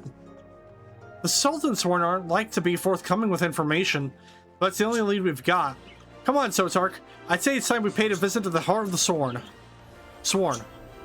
Boy, hold up there, Ellie. I ain't generally the worrying type, but you may want to think twice before getting yourself involved in this. A man in my business develops a nose for danger, and this time the stench is something fierce. You're a reporter, Ellie, and a fine one at that. Don't put that pretty neck of yours at risk trying to play hero. Your concern is touching, but I can assure you that I am ready for whatever dangers lie ahead. Besides, being a reporter is about more than selling papers. I have a duty to seek out the truth and convey it to the people. Come, Sotark, time is of the essence.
Am I? No, I'm not going the right way. I forgot, this door opens up automatically, doesn't it? It does. I'm dumb.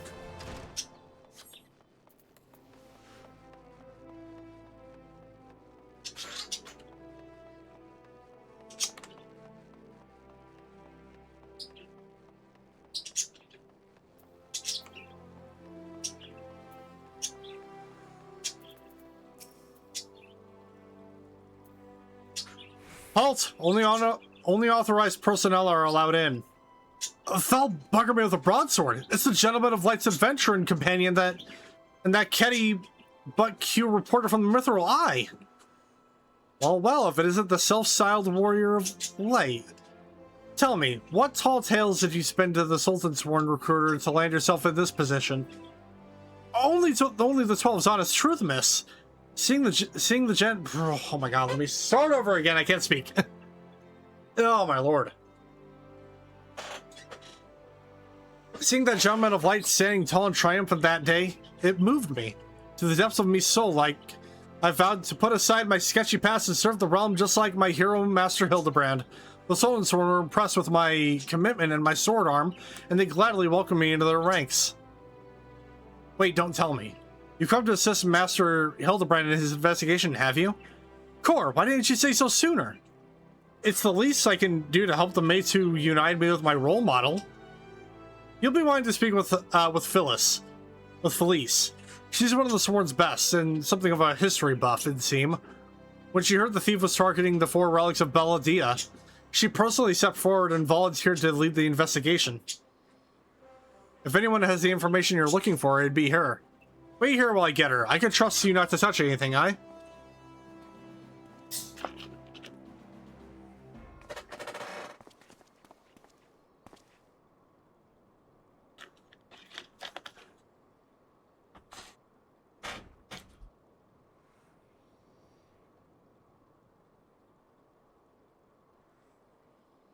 A pleasure to meet you, Felice.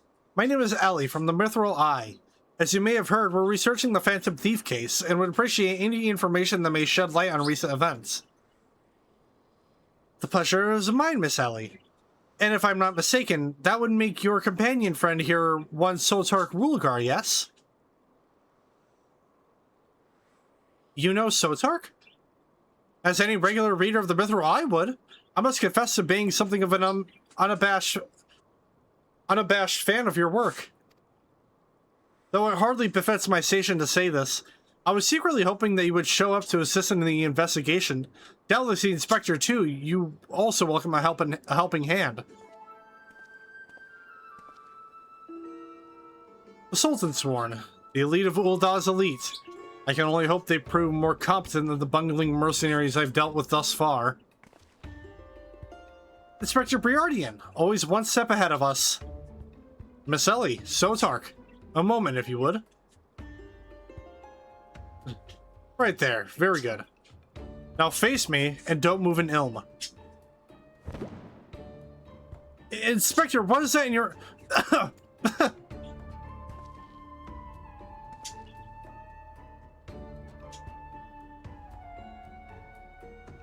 Demasking dust. A formula of my own devising that will allow us to see right through the thief's disguise. Analyzing the mask left behind at Vesper Bay, I was able to identify its composition and synthesize a counteragent that would dissolve the disguise whilst leaving the wearer's face intact. In any event, it would appear the two of you are indeed who you appear to be. Brilliant, Inspector! The Phantom Thieves pulled the wool over our eyes for the last time. I fear it won't be so simple. The ingredients necessary to produce the dust are exceedingly rare. Even with the entire resources of the Sultan's sworn at our disposal, we were only able to produce a limited supply. I see. Well, I suppose it's better than nothing. That said, have you been able to identify the thief's next target? A hidden treasure of Uldah, the last of the 4 lost relics of Belladia? I fear not. I've pored through the histories time and again, but the only mention of these 4 relics is a vague reference in an old prophecy. Most serious scholars consider it little more than a fairy tale. When darkness falls and hope fades to despair, 4 warriors born of light shall descend in the righteous glare. The legend goes on to describe the 4 sacred artifacts, one each possessed by these 4 Belladian heroes, but makes no mention as to their appearance or nature. 3 times have we tried to identify the thief's target, and 3 times has he foiled us by making off with something else entirely. Needless speculation will only play to the fiend's strengths. All artifacts of Belladian origin have been sealed within the royal vault, and a regiment of our finest assigned to its protection. I have furnished all the guards with a supply of demasking dust, and instructed them to be on the lookout for any suspicious personages. The blackguard will be in chains before he can lay a dirty hand on the vault doors, let alone the treasures within. You have our word, my lady.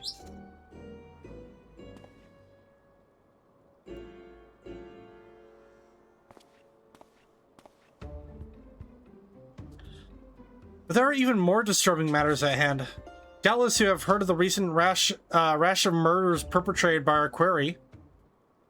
The Sultansworn have launched an investigation, but the truth of the matter is that we have been far too occupied with the defense of the vaults to make any meaningful progress. We would be most grateful for any assistance you could offer.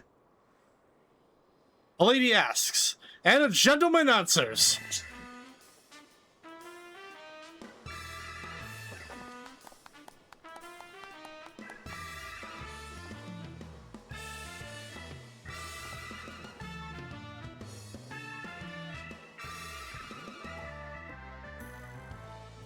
Cast all worry from your heart, my lady. Hildebrand, Agent of Inquiry, Inspector Extraordinaire, has arrived to set right what is wrong and bring the wicked to justice. And this must be the demasking dust that is the talk of the palace. Ah, but you need not waste your supply on me, Inspector. I assure you that I am exactly who I claim to be.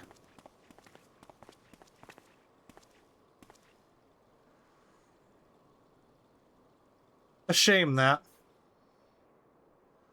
Inspector Hildebrand, we were not expecting you, but your services are most welcome. I will share all I know about the recent murders.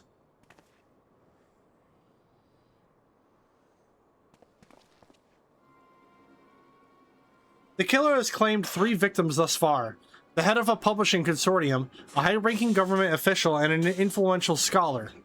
Other than that, they were all influential figures in their respective circles. We can identify no common threads connecting the 3. Oh, those will prove a most satisfying case of crack indeed. And what was the method of killing? Conked over the head with a cudgel? Gutted with a great sword? Strangled with a sublugar, mayhap? I'm afraid that we've identified no pattern. In any event, the murderer plots the deaths of 2 more even as we speak. We must take action, and quickly. Understood, my lady. Clues may be scarce, but worry not. My realm, renowned powers of deduction are more than up to the task. I will see this burglar turned butcher delivered to justice. Your presence is heartening indeed, Inspector Hildebrand. Friends, please take the sea masking dust with you. I fear we could spare but a single sachet, but I trust you will put it to good use.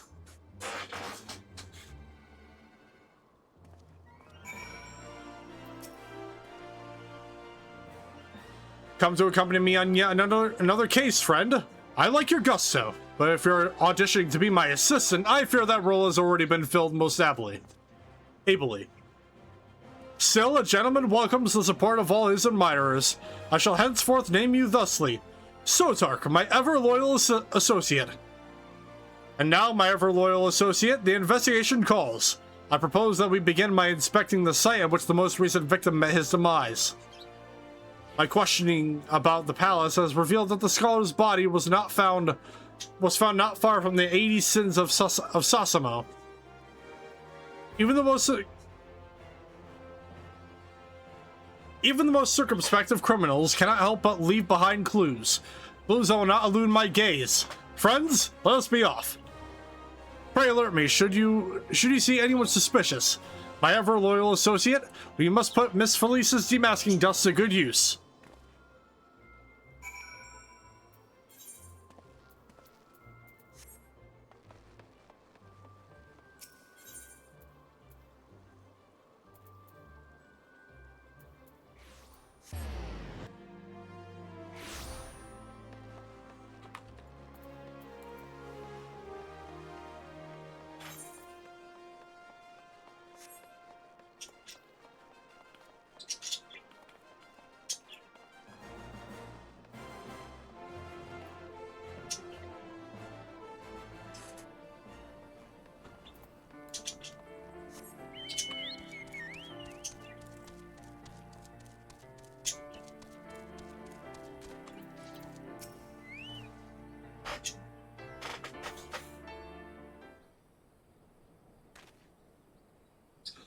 Flowers?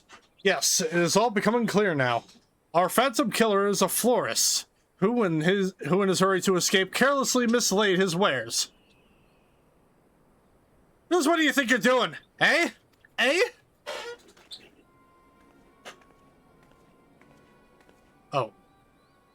I'm the one that put those flowers there, eh? To honor the memory of me poor boy, you dared defile his memory, eh? 1,000 pardons, my lady. Please accept my most sincere condolences on your loss. I am Hildebrand, Agent of Inquiry, Inspector Extraordinaire. I swear to you, on my own dear mother's name, that your son's killer will be brought to justice.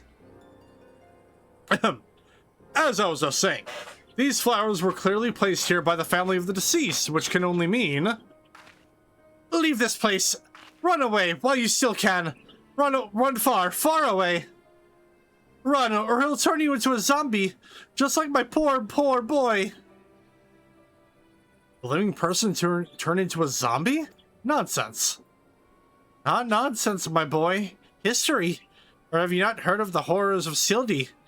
Aye, Ulda's sibling nation, against which we waged war centuries ago. Much blood was shed by both sides, aye. But I speak of far greater horrors than death, an unholy drought brewed by a Sildon alchemist, one with the power to turn the living into the undead. That his nation might command an army of mindless, deathless soldiers, the traitors spurn. They turned my poor boy into a heap of rotten flesh and ran him through. But you won't hear that from the Sultan Sworn. Thought alone knows why. But they whisked the body away before I could do as much as pay me last respects. The traitors spurn. I've heard the stories, but I never thought them true. To be able to procure such a frightening thing, just who are we dealing with here? A Sildin, I'm sure of it. Aye, only a Sildin would know the recipe. But the last remnants of SHILL died 4 centuries ago, you say? Oh, they did. He calls himself the Phantom Thief, he does. But did it ever occur to you that he might be an honest god's phantom? Heard the tales from my own great-grandma, I did. About the 4 relics of Baladia. And the powers they hold. The power to exact justice. A spectre of SHILL has returned to wreak vengeance on us. Woe unto us all. Have the 4 warriors of light forsaken us? My dear boy, if only you'd become a traitor like your father. If only you'd kept your nose out of those history books and never so much breathed the accursed name of SHILL. But you did, and now we're doomed. Doomed!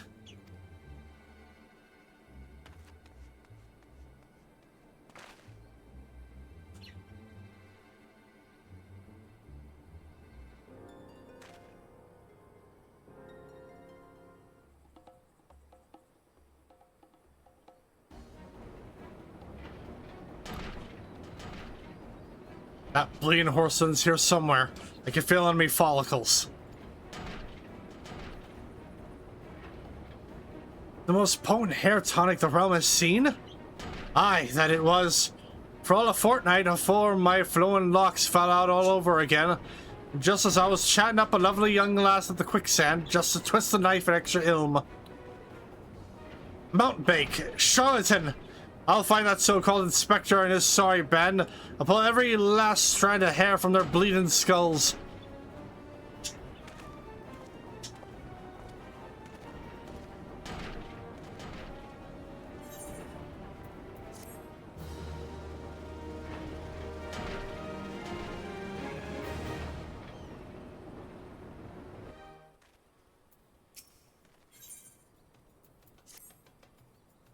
It's all becoming clear to me now. That dear old woman's testimony has confirmed that which I had suspected from the start. Like a zombie picking away at its rotting flesh, Hildebrand, Agent of Inquiry, Inspector Extraordinaire, has peeled away the foul scab of uncertainty to reveal the truth within. Open your ears and feast your minds on the fruits of my flawless deduction. Our phantom thief is a phantom indeed, a wayward spirit caught between the realm of the living and dead for nigh on centuries since meeting a tragic end on the battlefield. As such, our course of action is clear. We must placate this tortured soul that it might abandon its vengeful vendetta and travel to the next life in peace.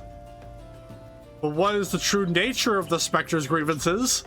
Without this knowledge, we cannot hope to assuage its rancor. Let us begin our search at the Thaumaturge's Guild. Doubtless the tomes there contain a wealth of knowledge on the ill blood between the sibling nations. Notwithstanding the abject stupidity of everything else that came out of your mouth, some knowledge of SHILL might serve us well. Go research as you will, and do take as much time as you need. You can count on me, Inspector Briardian. Whatever knowledge is to be gleaned at the guild, it shall not escape my inspector's eye.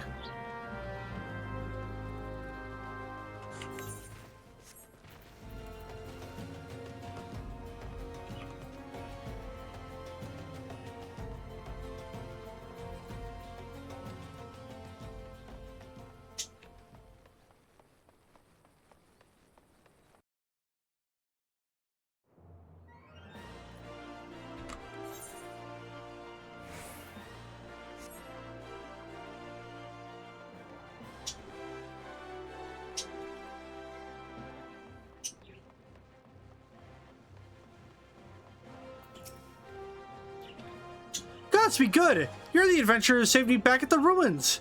Researching the ancient feud between Ul'dah and SHILL, are you? I'm pleased to say I have more than a passing familiarity with ancient history. To understand the history of the sibling nations, one must go back further still, to the birth of their mother nation, Belladia. The Fifth Astral era was an age of untold wonders, when the arcane arts burgeoned the great civilizations that commanded such powers flourished. This age of enlightenment would not last, however. Power bred avarice, and avarice bred resentment. It culminated in the War of the Magi, which brought the great floods of the Sixth Umbral Calamity, which in turn swallowed once proud nations that left a battered wasteland in its wake. Mages were reveled and persecuted for having caused this catastrophe, and many forced to leave their homelands or face death. It was a small band of those survivors that found their way to Thanalan, where they would found the nation of Belladia some 8 centuries agone. Ah, imagine. A government of mages, by mages, and for mages. What wonders might have been wrought had Belladian civilization survived to this very day? Alas, this was not to be.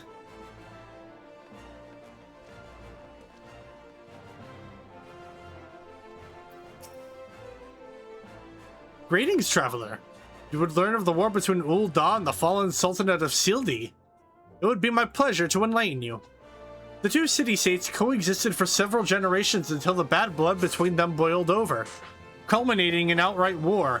As you might deduce from the present state of affairs, Ul'dah emerged victorious, leaving its once proud sibling nation in smoldering ruins. As the histories tell it, the battles fought between the sister nations were the stuff of nightmares. In a desperate attempt to overcome Ul'dah's superior numbers, SHILL alchemists devised the most horrific stratagem, employing a frightful formula known as the Traitor's Spurn. They brought their fallen warriors back as undead soldiers. Some theories have it that they even employed the potion on those of the living who were too weak or wounded to fight. Sends shivers up the spine just thinking about it, no? It is truly a crowning glory of our fair nation that our forebears were able to emerge victorious against these horrors.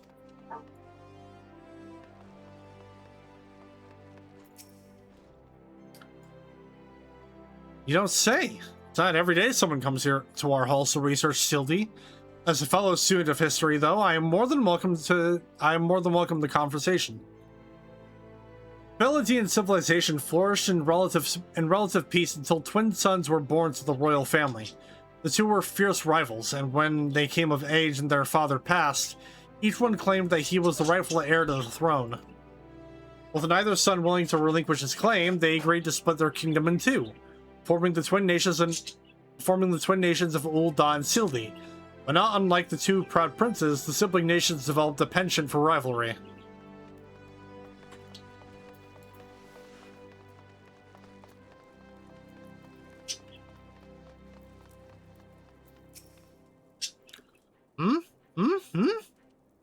So, Tark? Don't surprise me like that. What's this? You're hearing off You're here not for your studies, but to learn of the bad blood between Ul'dah and Sildi? 2 scales, one of gold and one of silver. The gold of Ul'dah weighing prosperity and honor.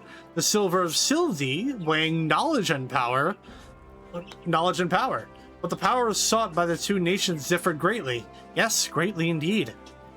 The power wrought by Ul'dah prosperity was that of justice and good, while the power wrought by Sil'din knowledge was horrific beyond belief.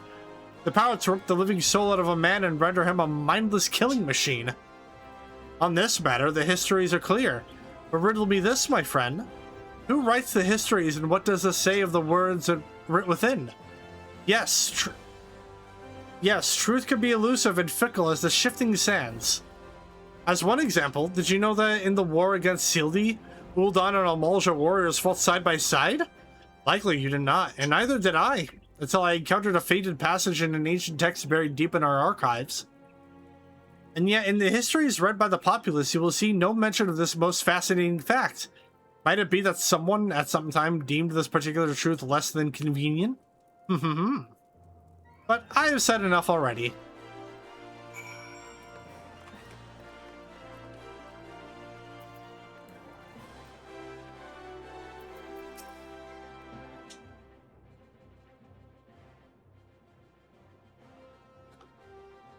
My ever-loyal associate, tell me, what have you learned from your questioning of the scholars in these halls?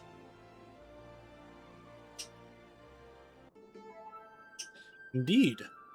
As it happens, I have learned much the same.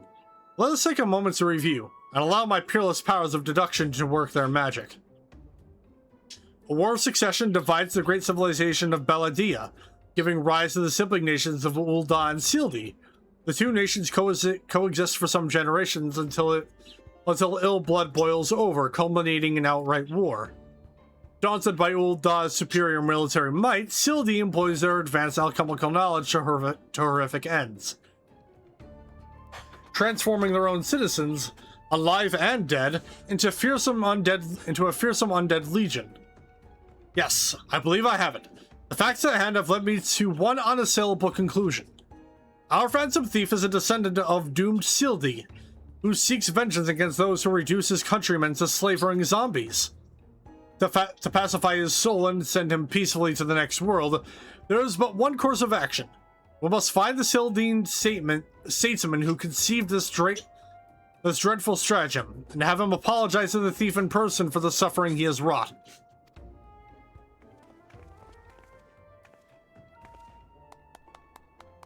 A brilliant plan. Perhaps you'd like to go find yourself a shovel and dig this statesman out of his grave yourself? Leaving aside this nonsense of spirits and specters, it appears increasingly likely that our query shares some link to Sildi. His garish garb is no doubt meant to evoke the silver scales of the fallen sultanate. The Sildine connection would also serve to explain the rare knowledge of Belladine relics our thief clearly possesses. But what of the murder victims? What common thread amongst them could have incurred the wrath of our adversary? A few in town spoke of a man cited calling upon the victims in the past days. Those who saw him said he had a most frightened air about him. Wait. Yes, it's coming to me, of course. My keen investigator's senses ring out with a voice loud and clear. This man Miss Ellie speaks of just might know something. You really should stop thinking so hard. You're like to strain a brain muscle. Miss Ellie, who is this man and where we might find him? My sources identified the man as Guguraya, a traveling merchant known to frequent Horizon. Shall we pay him a visit?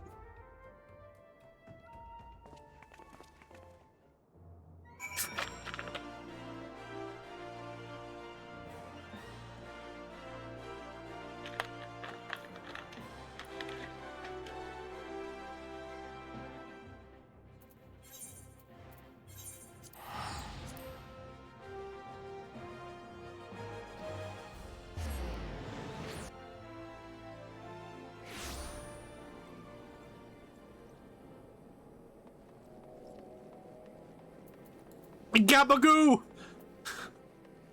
We got a man named Gabagoo up in here. Oh wait, wrong person. I don't know why I thought.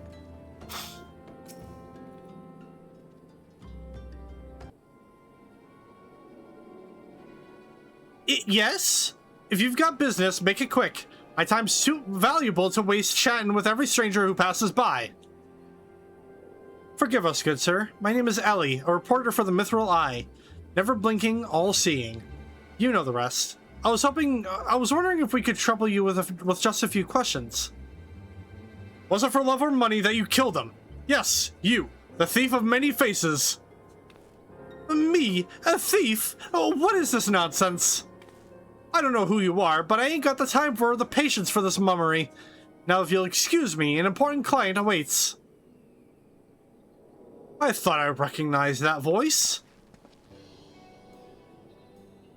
Lady Gerilda! Well met indeed. Pray tell, whatever brings you to these environs this fair day? Why, I live here, you ham-headed halfwit. Inspector Briardian, this is an unexpected pleasure. Do you have some business with my associate here, pray tell? Guguraya, we can discuss business after. Pray lend the inspector here, the handsome one, or whatever assistance he requires. But Lady Gerilda, what about... yes, my dear Maria's name day present. I had in mind one of the prize pieces from Ishtame's latest seasonal collection. You would be able to procure one for me, yes? Or shall I eliminate the middleman and make the trip to Ul'dah myself?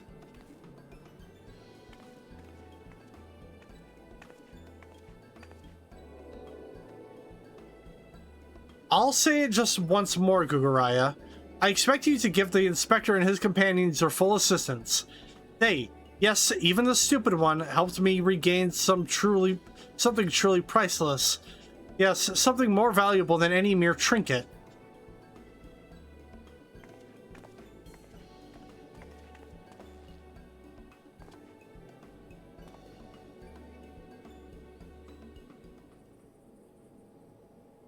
All right, I'll tell you what I know.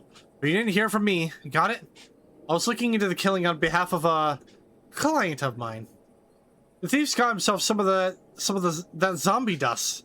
The traitor's spurn, was it? And his cards speak of 5 victims. It got me thinking.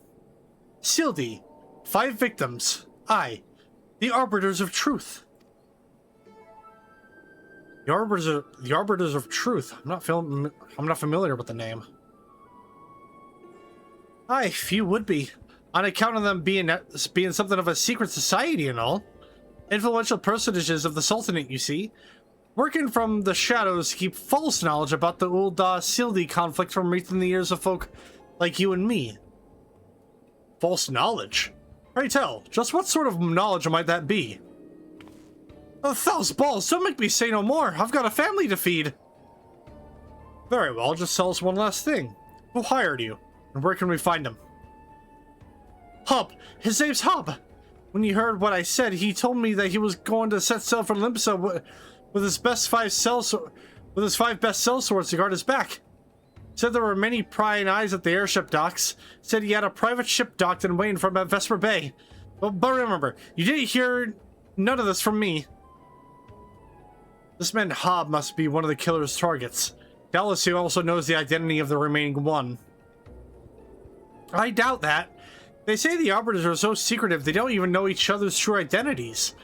Now, don't ask me how all that works, but Hob's got high-ranking friends in the Brass Blades. Once he heard the victims had been all zombified, he panicked. Guess he knew that he'd be next. Thank you very much, my kind sir. Once again, the ancient Manderville art of parley has procured for us a key morsel of knowledge. Let us seek out this Hob fellow and see what he can share with us. Let us hurry. The man's life is in danger even as we speak.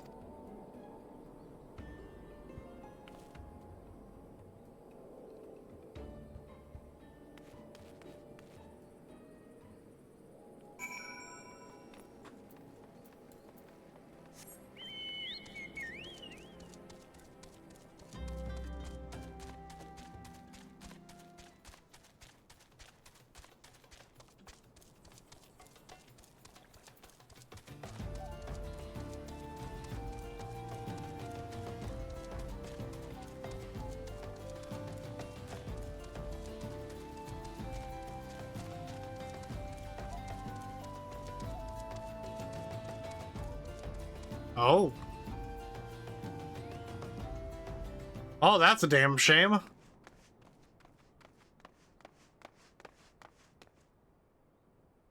Master Hub, is everything quite all right? No, stand back, Ellie. Hunger. I hunger for your brains. Damn, there's no saving the man. Sotark, do what you must.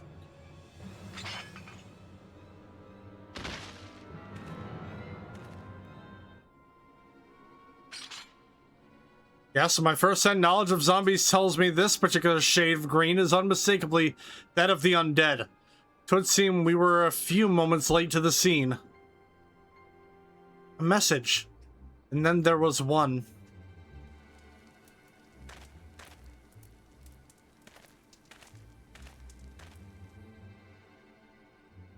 There it is again. Is something the matter, Inspector? Indeed, Nashu, there is. Ever since I picked up the trail of the Phantom Thief, I've had this fleeting sense, a sense that someone, or something, is watching us. The thief might be close at hand. We should be careful. For the moment, let us return and report our findings to Miss Felice. Secret society or no, knowing the identities of its members may yet lead us to the final victim. Oh. I too had best return to the Mithril Eye. Let's meet up again after. I'll see what new clues I can uncover in the meantime. You will do nothing of the sort, Miss Ellie. These streets are far too dangerous for you to walk alone. Inspector, I'll go with her. If you insist, Nashu, then I will give my leave. But pray be wary, not just for the thief, but of Miss Ellie. She has quite the temper, as we both know.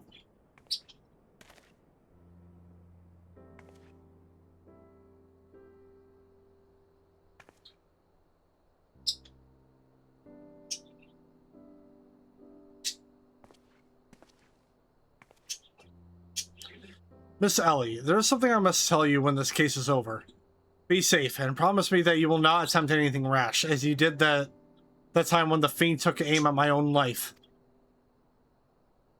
Your life, Casa del Sol. Yes, that was quite the ordeal, wasn't it? I'll be careful, I promise. I eagerly await the day when I may hear what it is you would share with me. A secret vow? Oh, consider my interest piqued as well. Good, Inspector. Now, let us be off. Miss Felice awaits our report.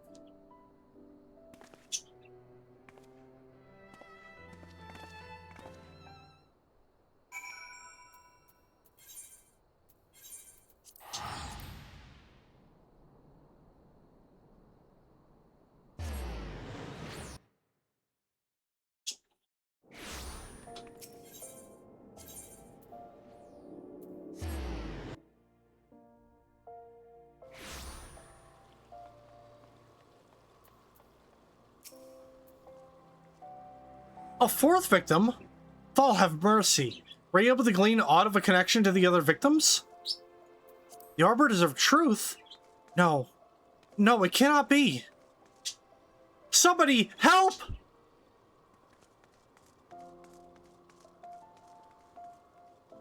Miss Ellie? The voice came from the direction of the vault. We must hurry. Oh boy.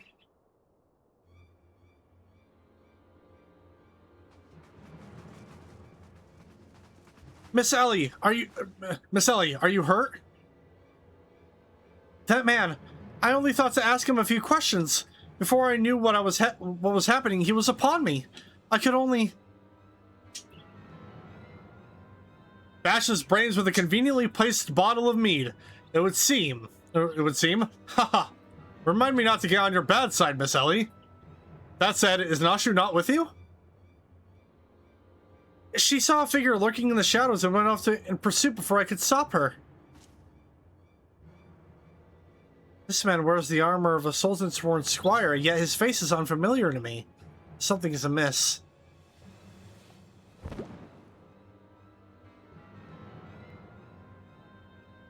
The Thief of Many Faces? To think we would find our man like this. Thrice and again did the fiend elude our grasp, but no more.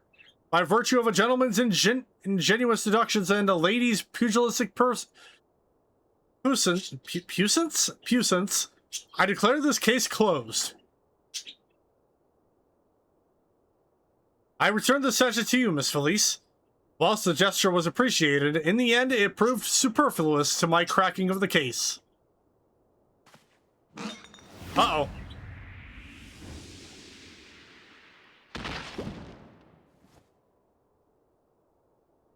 While you're at it, is there anything else of immense value that you'd like to wantonly destroy? Oh. Oh! What is the meaning of this? Ingenuous. A double disguise planted by the thief to throw us off his trail, no doubt. This is Gigi, one of my most capable men. I assigned him to guard the vault and outfitted him with an ample supply of demasking dust. It is inconceivable that the thief could so easily elude his grasp.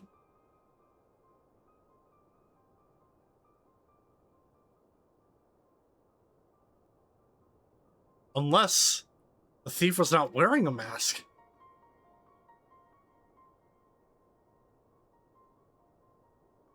Speaking of which, has anyone seen Miss Ellie? No, that's impossible.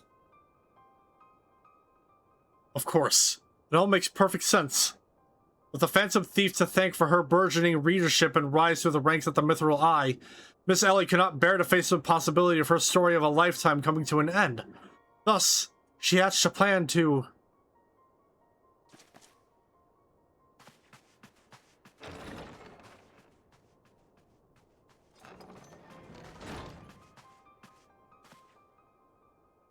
My lady, the vault has been breached! The wise man's whisper!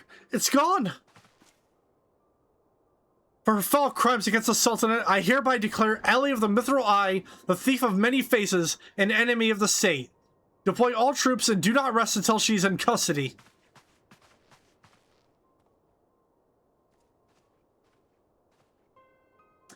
Now the game is truly afoot. Ah!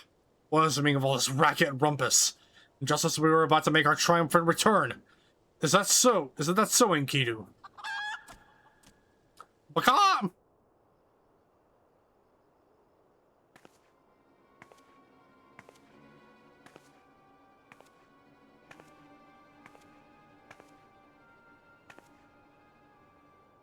Miss Ellie! Miss Ellie!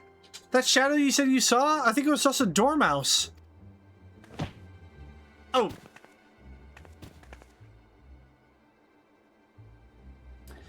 To think he'd literally stumble face first onto the second mask. His good fortune truly knows no end. But not to worry. Yes, I dare say the phantom thief has another trick or two up his sleeve.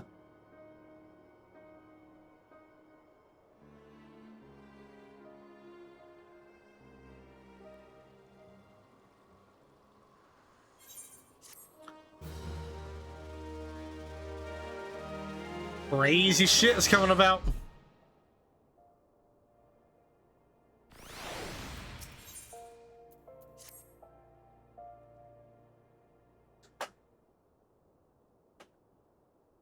My ever-loyal associate, we must find Miss Ellie, and quickly. Surely if confronted by her constant companions, she can still be convinced to abandon this fool plan. Oh-ho! Miss Felice, I thought you had already departed in the company of your men. But all for the better. Shall we conduct the search together? I fear that would only put them at greater risk. You see, the fifth and final member of the Arbiters of Truth, the Phantom Thief's final target, is none other than... Hildebrand Mander... Me. Mind you, it's not a role I sought of my own accord.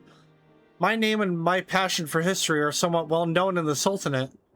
One day I received an anonymous letter stating that a position in the committee had opened, and I had been chosen to fill it. The letter went on to enumerate my duties. To prevent the spread of historical lies that would sully the name of our illustrious nation, as a high-ranking officer in the Sultan's Sworn, I was deemed to be a particularly unique position to serve as an arbiter. I knew that there were other members of the organization, but was told nothing of their names or identities. To think that my unknown compatriots were the victims all along. I cannot put any more lives in danger. I will sequester myself in a place where my presence can cause no harm, until such time as the killer is apprehended. Your concern for our well-being is most touching, Miss Felice, but there is no need for such caution. As a seasoned inspector, I am more than capable of protecting a lady in distress, and as a gentleman, that is exactly what I shall do. My associates here also stand at your side. Speaking of which, has anyone seen my loyal assistant? Inspector, over here!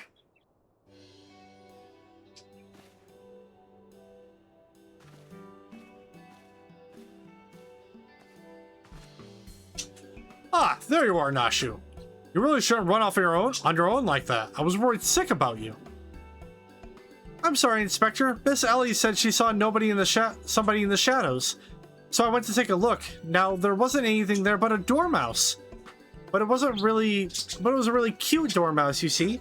It just kept squeaking and scurrying away, and I just...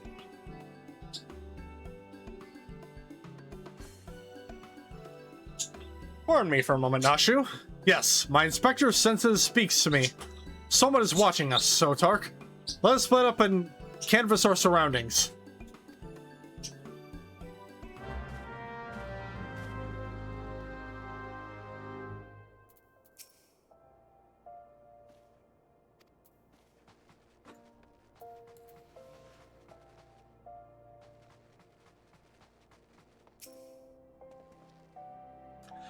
Water-stained letter. A water-stained letter lies conspicuously on the floor. Be wary and be warned. Ah. Another stained letter. Trust no one and your friends all the less.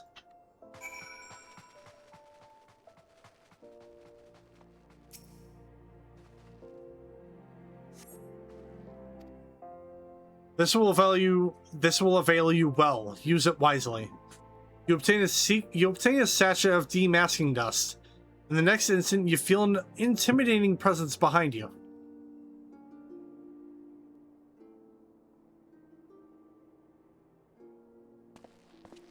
Ah!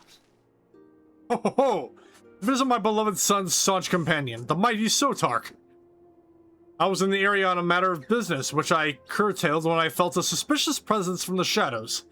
Pursuing it led me here. It happens the same for you?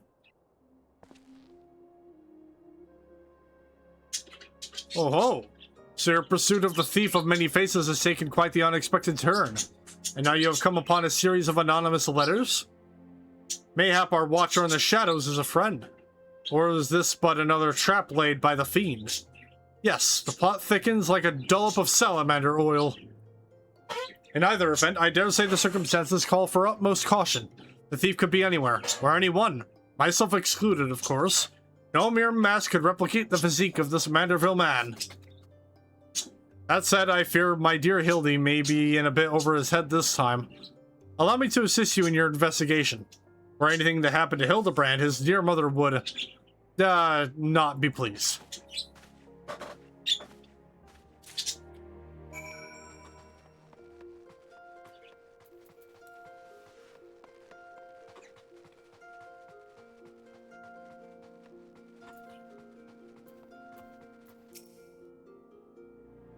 If the sender speaks true, the villain even now lurks within our midst. And yet, we have but a single sachet of demasking dust at our disposal. We must identify the imposter beyond reasonable doubt before we proceed. You know the players better than I, Sotark. Let's say you have a few words with each of them and see if aught seems amiss. Am I doomed to share the same fate as the others? I'd sooner die than become one of those things. Miss Ellie is the Phantom Thief. It is the only logical conclusion, and yet I cannot help but feel that another truth still evades us. Inspector Briardian told me all about it. I'd have thought Miss Ellie was the phantom thief all this time. She sure fooled me.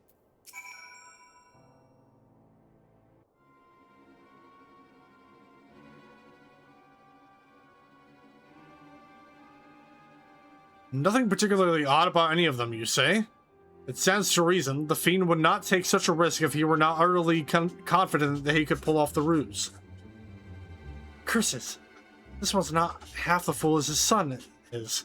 I must salute him, and quickly. Time is of the essence.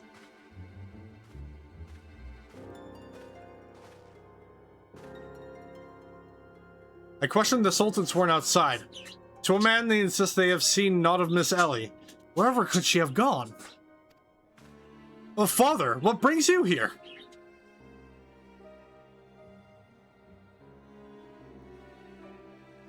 Yes, finally the pieces are coming together. Now if you would kindly stand still and shut up, the fiend already stands among us. Inspector Briardian, I would hope you're not doubting me.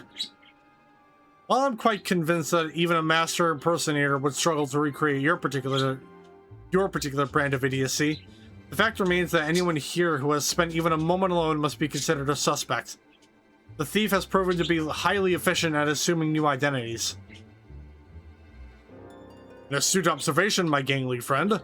I'd say the occasion calls for a dose or two of that powder Sotark here found earlier.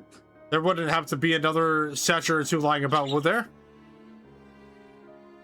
What remains of our supply has already been distributed to the search party. But worry not, they should be reporting back within a bell's time. The time might be against me, but just you watch. I'll wiggle my way out of this and turn you into a reeking, drooling corpse you deserve to be. I fear that it is more time than we can afford, Miss Felice. Fortunately, my powers of deduction will lay the fiend's face bare within minutes. We know that, given the choice, the thief prefers to impersonate familiar personages. As Miss Ellie has had only passing interactions with my dear father, we can safely eliminate him from consideration. That leaves myself, Nashu, and Sotar here. Nashu and I, in particular, have had a close and extended relationship with our suspect. I shall begin by questioning my own assistant. I assure you that none know her better than I. Brilliant reasoning as ever, Inspector. Go on, ask me anything. All the times for this overstuffed buffoon to start talking sense. If he asks me anything too obscure, my cover is as good as blown. My relationship with Nashu is so close, I dare say at times it is as if we share a mind. If this Nashu is truly my ever-loyal assistant, she should have no trouble completing my thoughts. I am a Manderville. Man! Doing what only a Manderville can! From the peaks of Kurthus to Thanalan, Manderville. Man, you're the best, Inspector. A perfect score. You may rest easy, dear friends. This is unmistakably, unequivocally, undubitably the true Nashu. I've never loved you more than now, you marvelous muttonhead, you.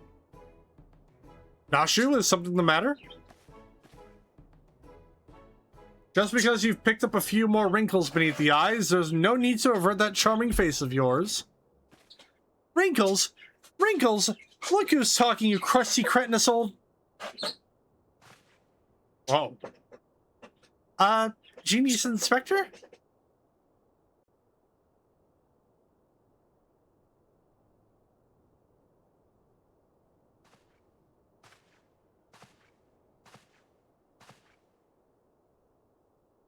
The charade is up, Miss Ellie.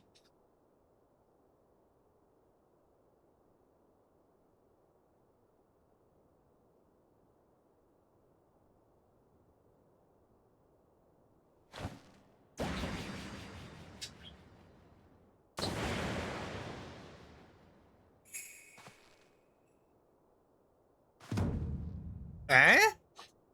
Miss Ellie, you look somehow different.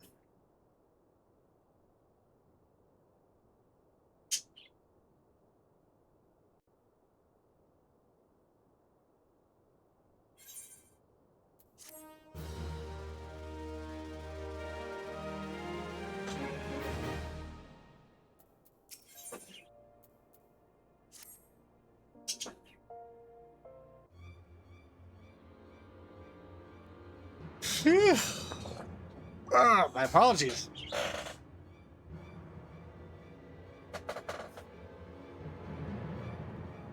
Seven hells. Done in by a muscle-bound muttonhead and his motley troop of mummers.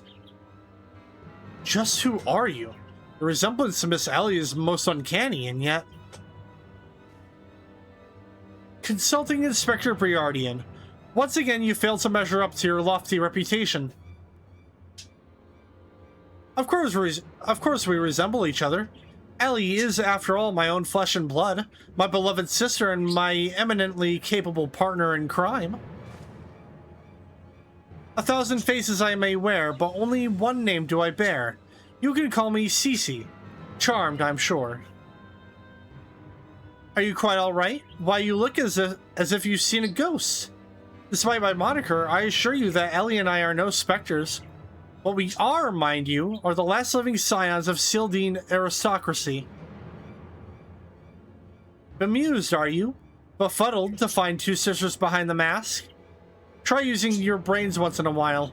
Every time you encountered the thief, Ellie was standing right in your midst. No, the thief that 4 times stole the show. Oh, and those priceless relics was me.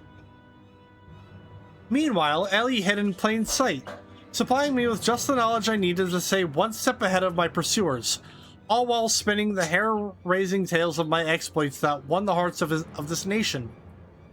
We owe a lot to you, truly. Why, without the tales of your helpless attempts to catch me, we never could have risen to these heights of celebrity. Miss Cece, from a gentleman to a lady, I would ask you one thing and one thing only. Just what is it that you and Miss Ellie hope to accomplish with all your schemes? Justice. 400 years ago, Uldan dogs reduced our great nation to a nation of zombies. At long last, the cowards that would still justify these foul deeds will suffer the same fate. Wait, the histories say that it was Sylvie that turned their own men into zombies. The history's a lie, and you work from the shadows, silencing those who would speak the truth. You should have died with your fellows, false arbiter.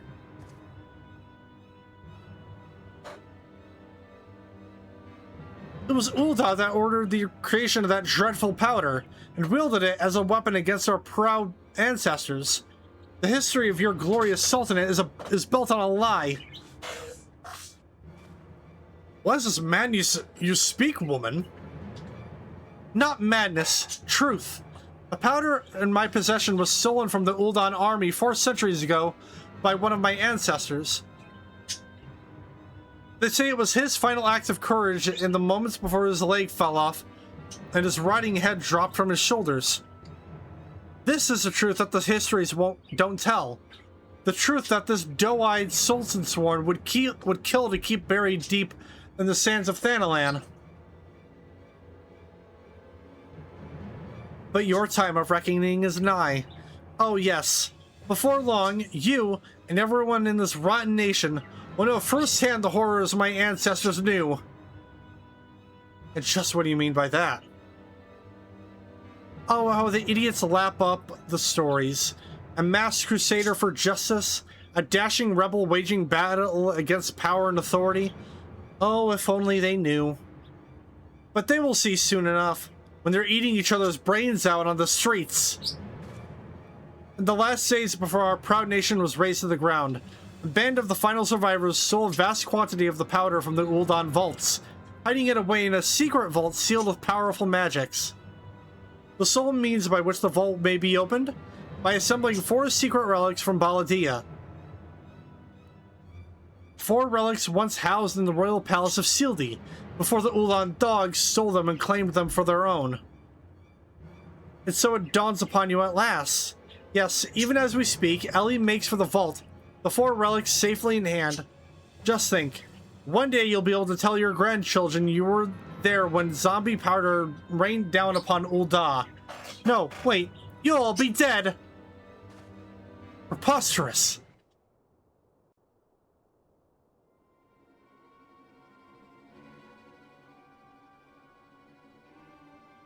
But first, you, my dear, you will not even have the pleasure of looking upon the last moments of your precious homeland. Let your flesh rot like all of your rotten lies. I think not, Miss Cece. Ow. There he goes.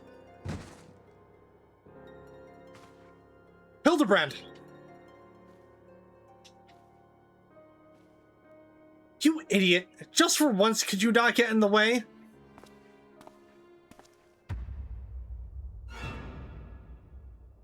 Godbert Manderville. I can't even trust your sorry ass to look after him for a day.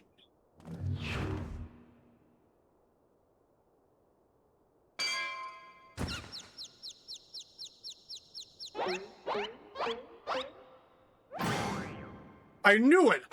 That presence watching over us from the shadows. It was you, my dear wife?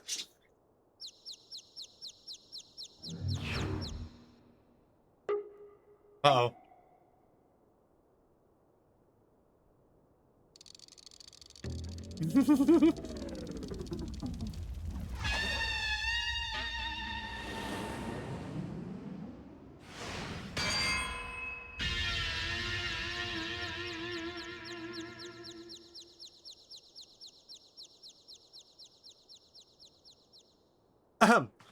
Am I to understand that you are Hildebrand's mother?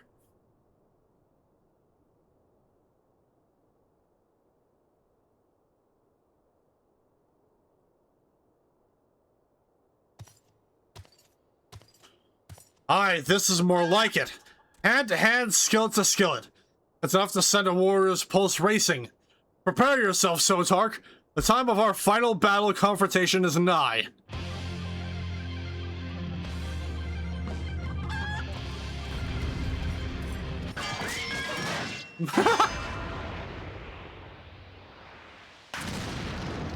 Damn. They have potatoes for brains, you overstuffed buffoon. My beloved boy's been turned into a sinking corpse if you hadn't bloody notice. You, Sotark or something, was it? Yeah? Hildy's told me all about your hijinks together. Pleased to meet you. My dear boy's always had a bit of a rebellious streak. What can I say? I come on a bit too strong at times. But can you blame me? This time I thought I'd sit back and leave things to my sorry-arse husband here. And look what that got me. You help me out, won't you?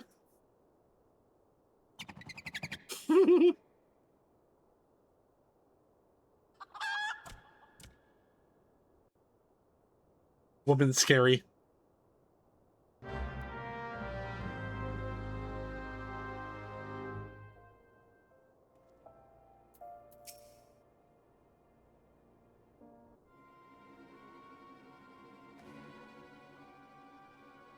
Reunited with my dear boy for the first time in ages. And just look at him. He's green. Fortunately, there's still time to reverse the zombie curse. And I know just the remedy. A phial of holy water. The ingredients are simple. A tatter of oversold rags and a vial of twice distilled water. Sin God, the market stocks the former. And the latter you can produce from a trader by the name of Guess. Now hurry. Once the poison spreads throughout his veins, no antidote will save him.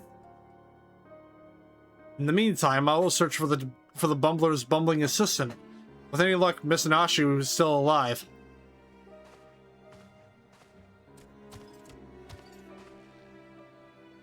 Ouch! That's smarts! Ye gads, Hildy! You're looking none too hard at yourself. No thanks to you, you bumbling oaf. Now, are you going to accompany Sotark here and make yourself useful, or do I have to reintroduce you to that wall? But of course, my lady. Gilgamesh is ever at your service. Sin got sundries, was it? Come now, Sotark, there is work to be done.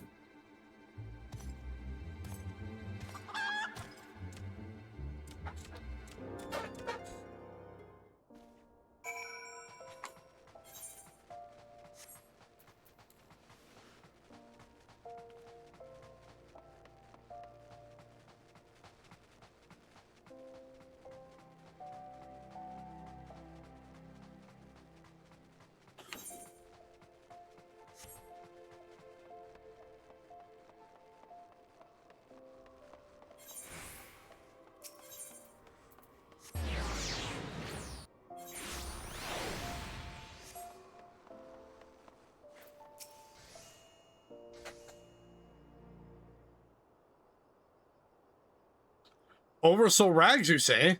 I've heard that I have only a single tatter left in stock, and it's already been spoken for. But, my good man, you must reconsider. My dear friend's life, and quite possibly mine own as well, hangs in the balance.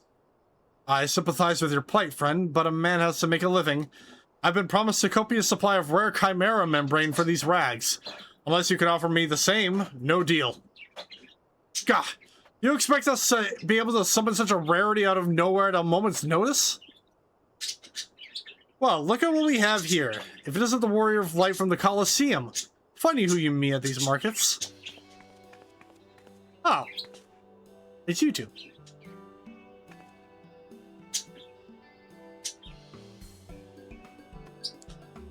As it happens, I just returned from my training, and the slaying of 10 chimeras just happened to be my task for the day. If it's chimera membrane you seek, you're more than welcome to a share. My lady, you are far too kind. Don't mention it. If it had been for Inspector Hildebrand and Sotark here, I'd still be tag teaming with that slimy beast and cheating my way to fame and fortune. And I'm a woman who pays her debts.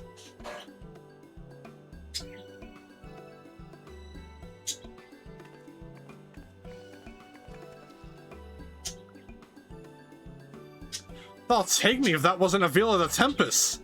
Ever since she confessed to her trickery and started climbing back up from the bottom of the ranks, I've been proud to call myself one of her biggest fans. Do I have half a mind to give you the rags you seek simply for the privilege of meeting her?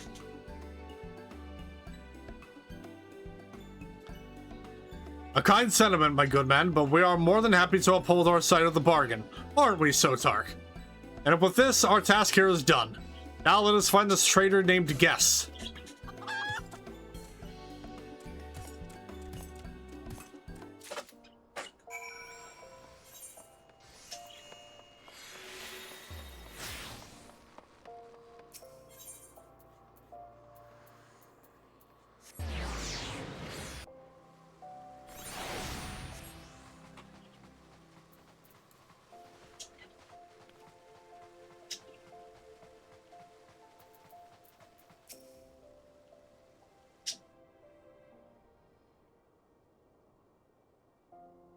The blundering Manderville boy is on his last legs and you need something of mine to save him, you say?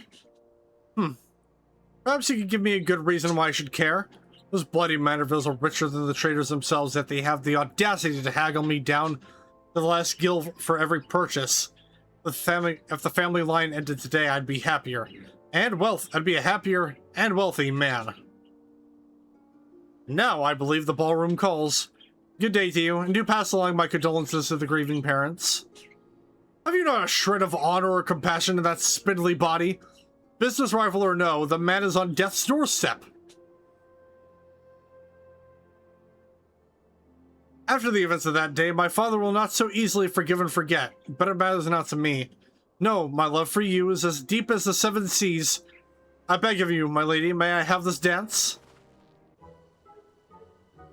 Oh!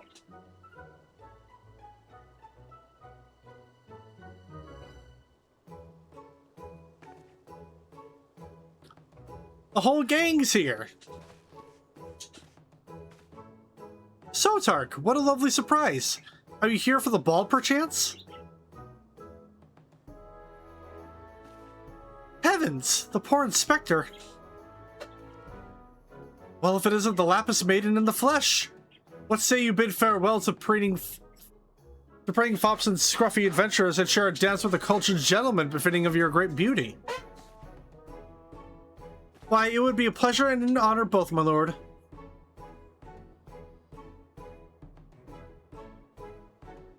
Provided you first provide my good friend Sotark with a bottle of twice distilled water that he seeks.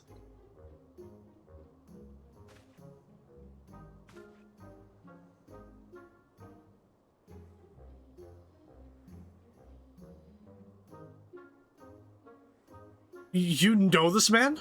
Bah. If that is the price you would set, then so be it.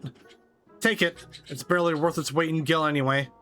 Now, shall we, Miss Arabella?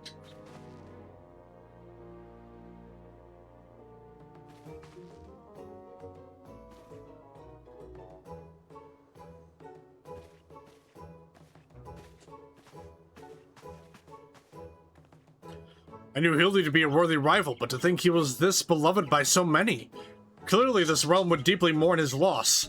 Quickly, Sotark, let us deliver these goods while there is still time to save him.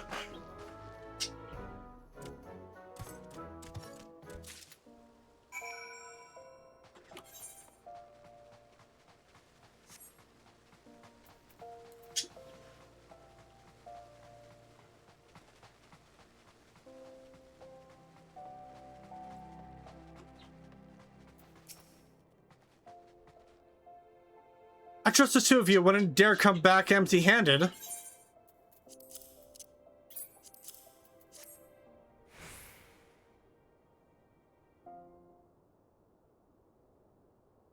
Bloody brilliant!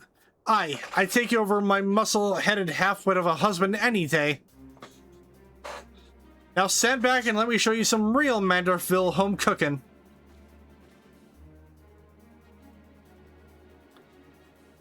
Foul, you bloody bugger, guide my skillet.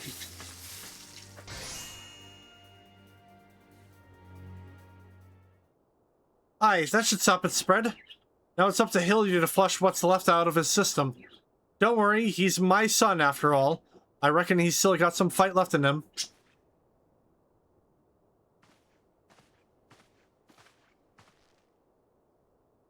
Look who I found. She was slumbering obliviously in a rubbish-strewn corner of Pearl Lane. Boy, did that nap feel good. Yes, I'm sure it did. So, Tark, word has it that Ellie has been sighted at the Sildine ruins. We must go there with all haste. You've done well by my dear boy today. Don't worry, I'll handle things from here. There's a nice warm bed for him, and I think I know a few specialists who might know a thing or two about his condition. What the seven hells are you standing around for? The future of Ul'dah is at stake. We're on it.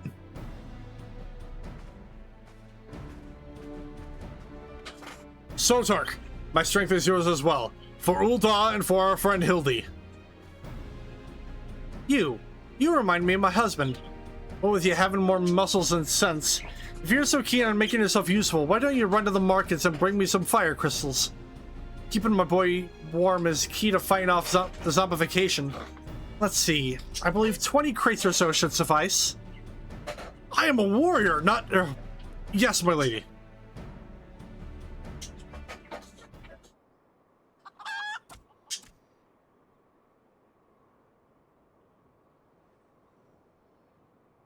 I say, Enkidu, the burden we must bear simply to secure my long-awaited final confrontation with Sotark. That said, the events of today have given me cause to reflect. Sotark and Hildy both. Oh, to be blessed with such veritable legions of friends tried and true. But alas, not I. No, only one true friend have I ever known, and she is long lost to me. You are a fine bird, and have given me great comfort in my travels. But you'll never be Enkidu, my one and true companion. Oh, my friend, were you here with me? Even Sotar cannot stand against our combined might.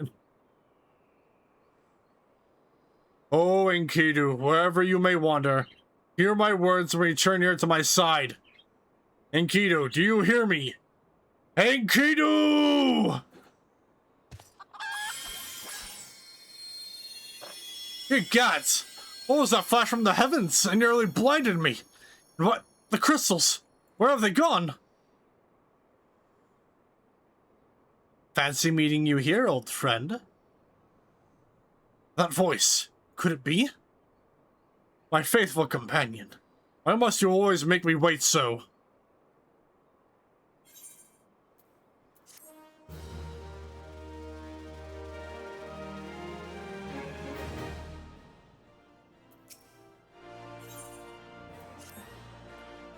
What are you doing dilly-dallying around here? Let me jog your memory. There's a moonsick maid digging around at the Sildine excavation site with her mind set on turning Ul'dah into a land of walking dead.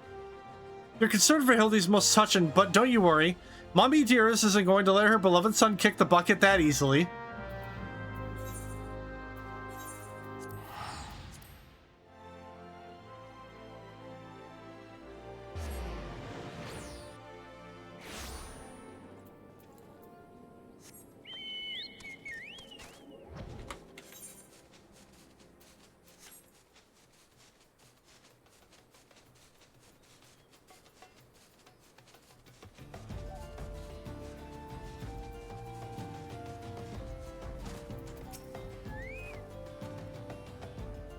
We managed to track down Miss Ellie just up ahead, where your friends watch over her as we speak.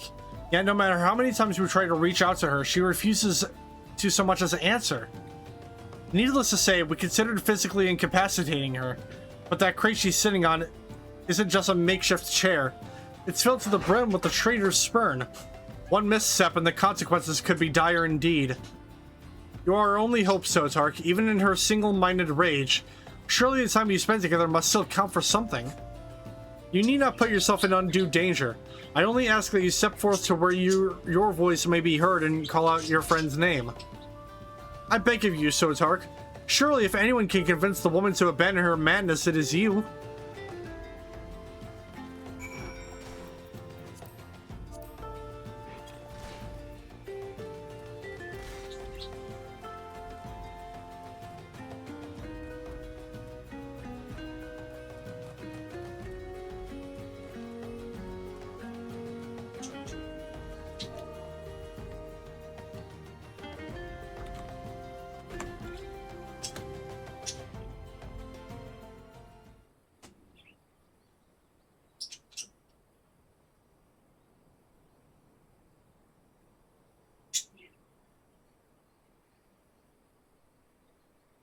Sotark, I suggest you leave this place while you still can. I bear you no grudge, but should you so much as think of interfering, I'll not hesitate to turn you into a zombie too.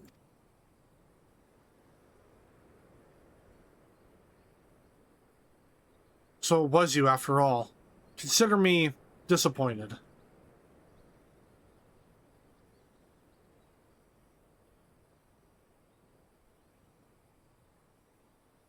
Your sister Cece is already in custody. Surrender now and I will see that no harm befalls her.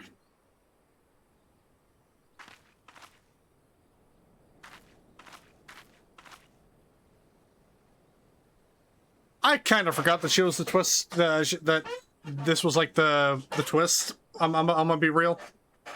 I have not done this this quest line in a good hot minute. How little you understand us, Inspector. Then again, how could one born into a life of power and privilege ever hope to understand? Cece and I have no family, no friends, no fortune, nothing. Two sisters against the world, with only our quest for justice to give us meaning. Long ago we made a vow.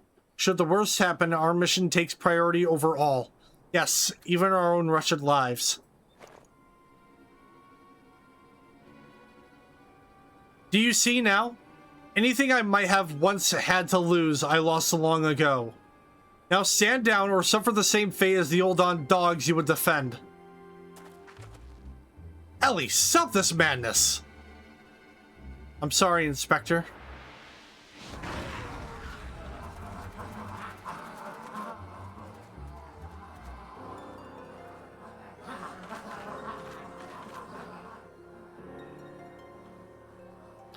There's too many of them.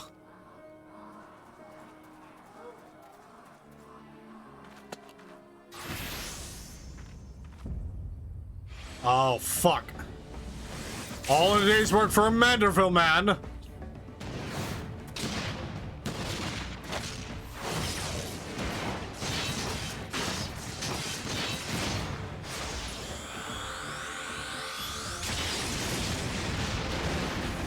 God damn.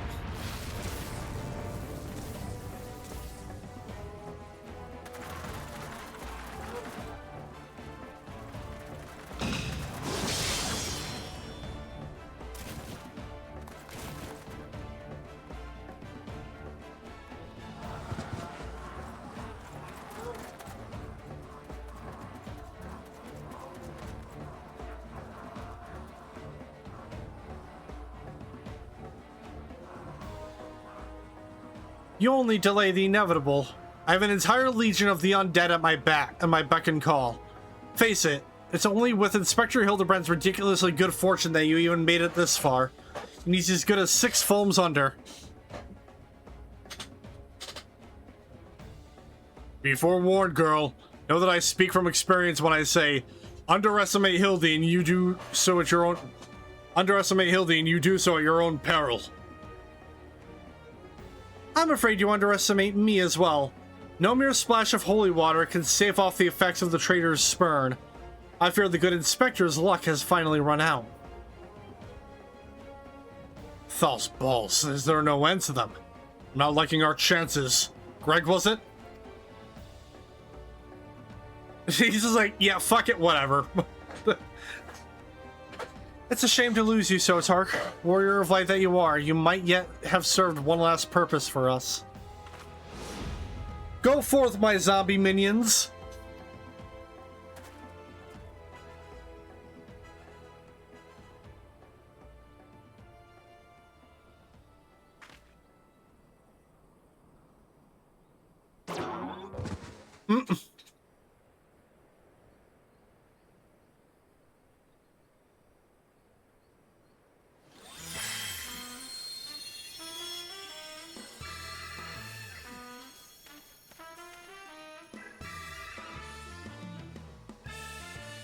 Where darkness falls and hope fades to despair, 4 warriors born of light shall descend in the righteous glare.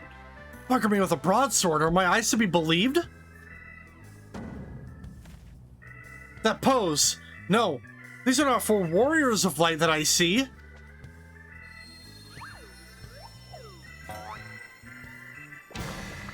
They are 4 gentlemen of light!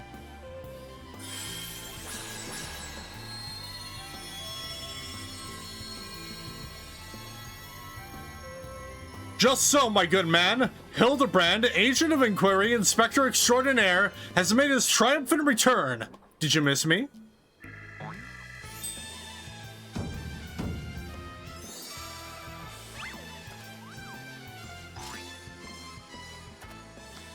Aye, we meet again, girl. Tell me you've got my Snurble tonic, or I'll fashion myself a wig from your lovely locks after I've ripped them clean from your bloody head. Oh, hello there, Mr. Elazar. Cor, you're looking absolutely resplendent today. Impossible. The holy water couldn't have cured him. It didn't. Unfortunately, our overlord spent quite some time building up an immunity to zombie powder. When we heard that Master Zombie Brand was at risk of joining the actual dead, we knew we had to take action. An immunity to... I'm just going to pretend that makes any kind of sense.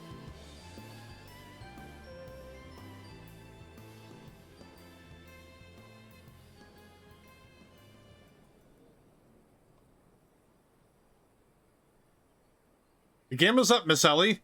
Pray abandon this madness. Besides, lots of mass murder hardly suit a lady like yourself.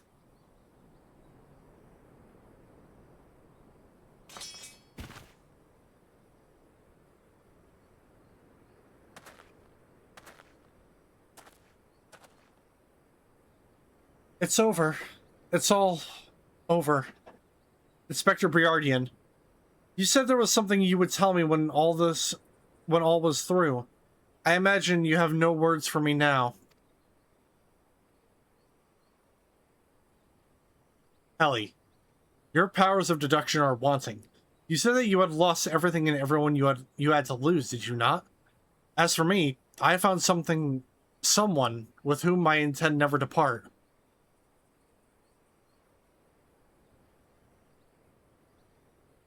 I care not if it takes years, even decades. When you emerge from your gal cell a free woman, I will be there. What say you?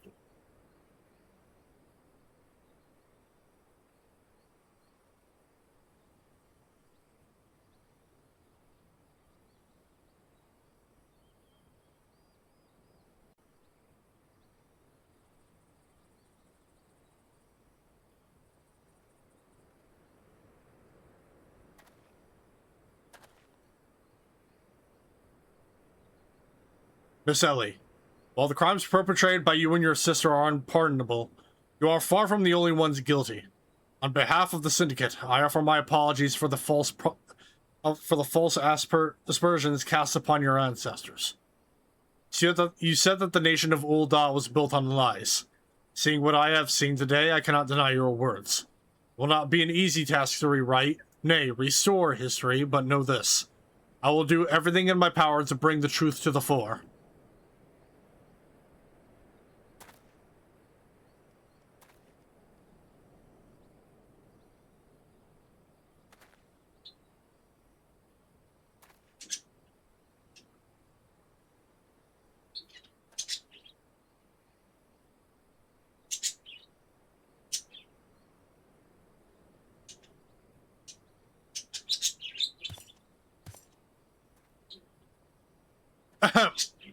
Are we not forgetting someone here? And by someone, I mean me.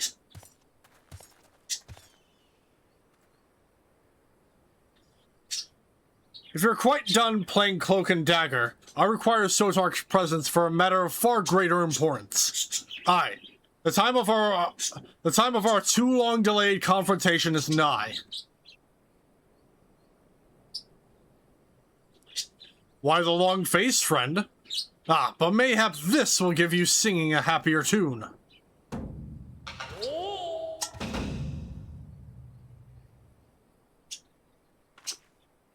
Could it be?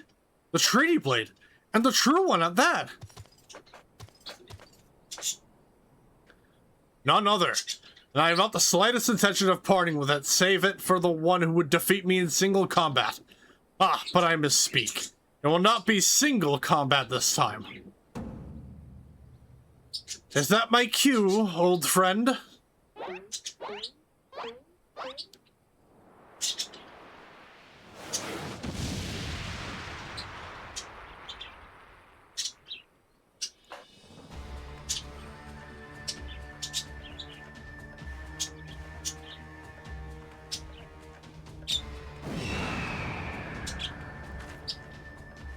Thou be merciful! What is that abomination? Some new breed of void scent? Abomination?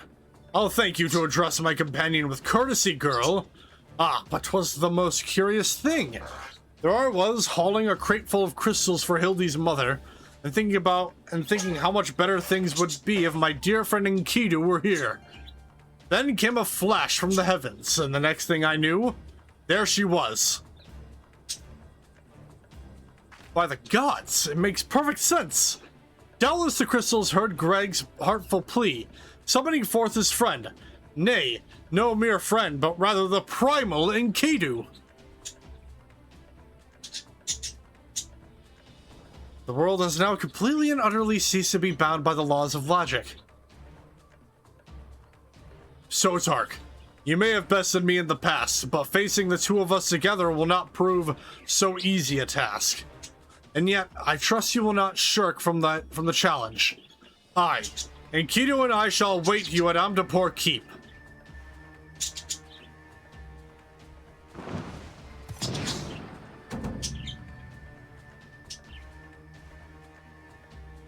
Tis a ways from here, but what better venue for our climactic confrontation? If you would claim the Treaty Blade, then claim it from me as a warrior. To the skies, Enkidu! To the skies!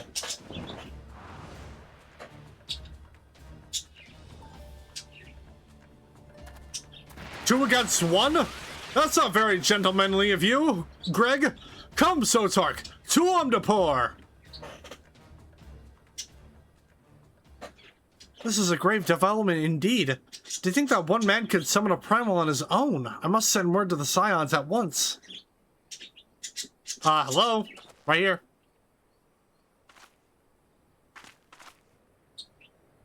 Oh, but of course, I had forgotten we had a warrior of light in our very midst. Please, Sotark, you are our only hope to slay the primal and reclaim the blade.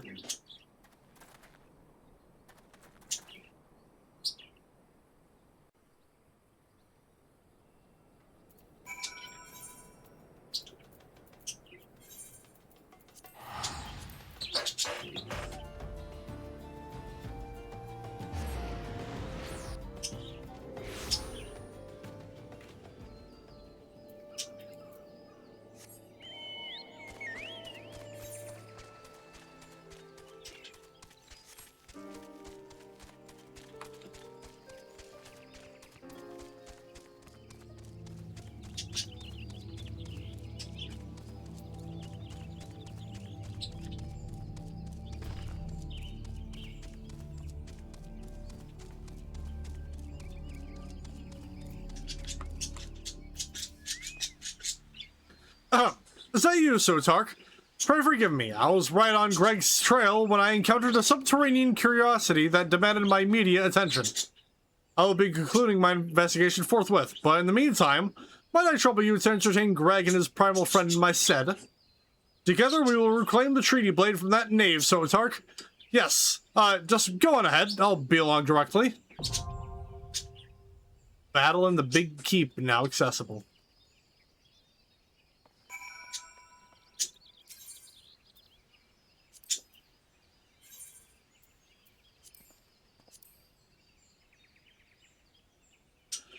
How many realms has he traversed, and how many rivals has he felled?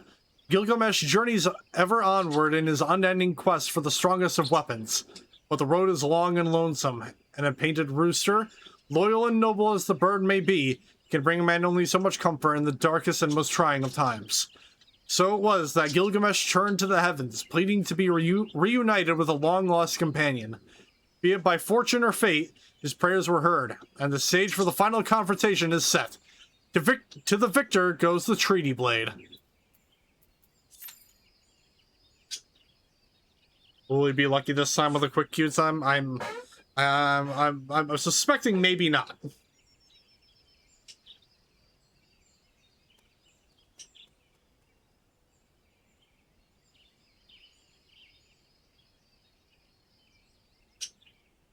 Oh, that's right. There was a THQ showcase today.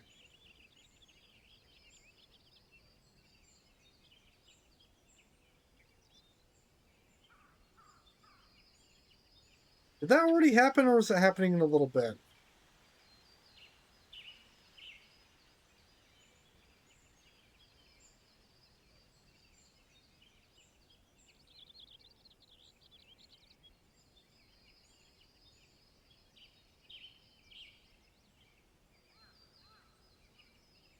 Showcase. Okay, yeah. It happened a lot earlier ago. All right. I'll probably watch it after the stream.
We'll give it until it hits 5 minutes. then we'll probably just go ahead and do an unsynced.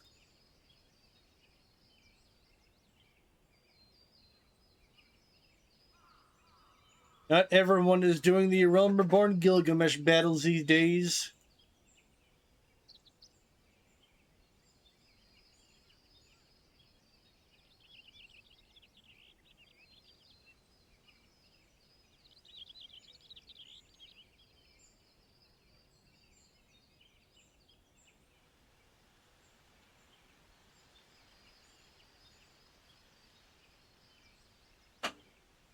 God fucking damn it.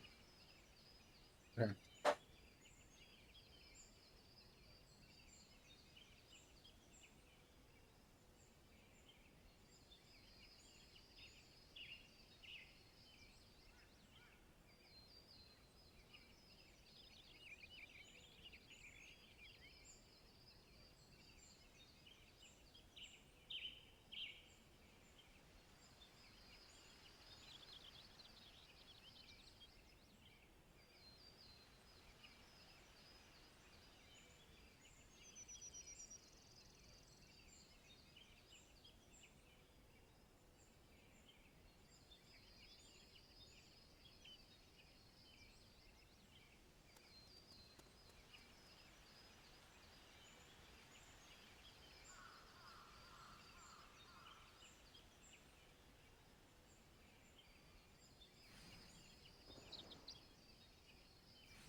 Oh, damn. Alright. It's... that's what happens when you browse through your phone and you're not paying attention. Fucking fly. I killed a big-ass fly yesterday. I'll kill you. Jesus. Alright.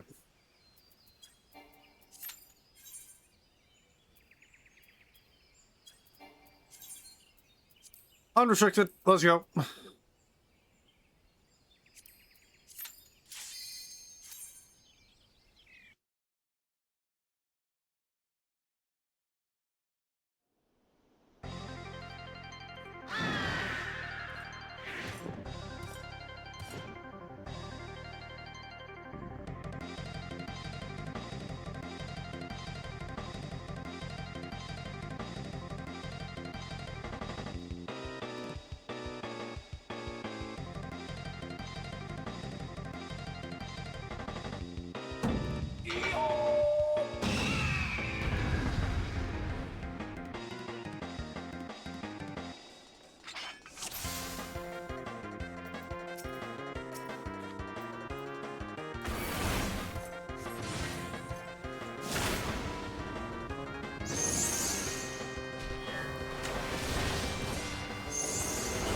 Oh god, I'm a chicken.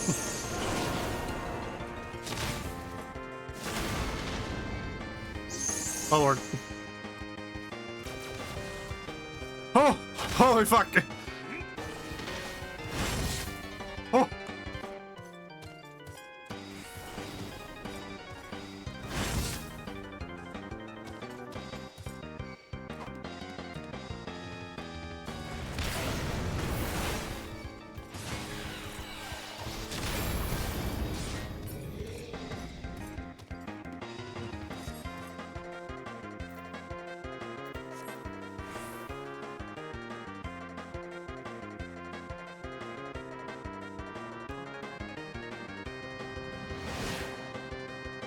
What have you got next, Gilg? Greg? Garfunkel?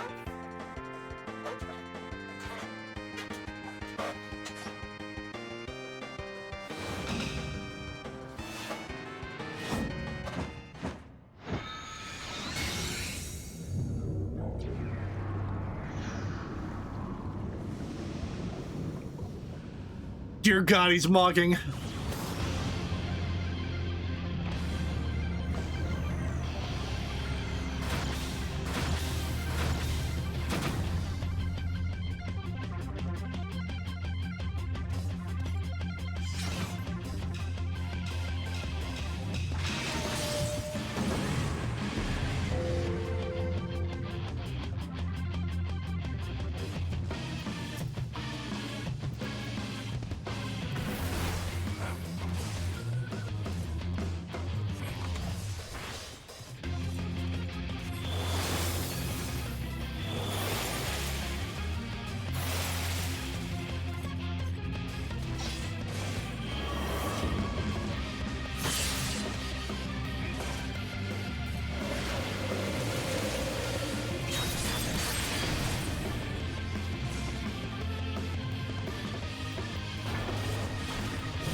I'll believe you.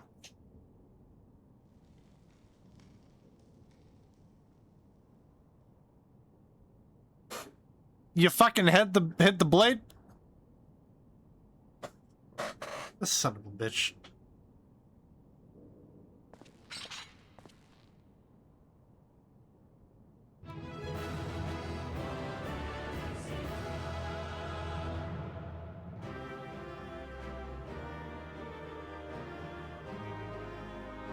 Yeah, by the way, I'm trying not to use my abilities too much in these trials if I have to do them unsynced.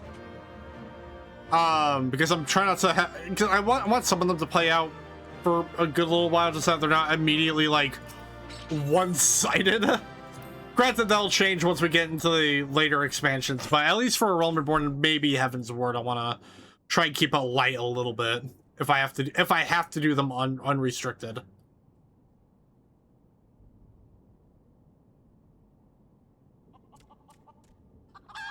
Chicken.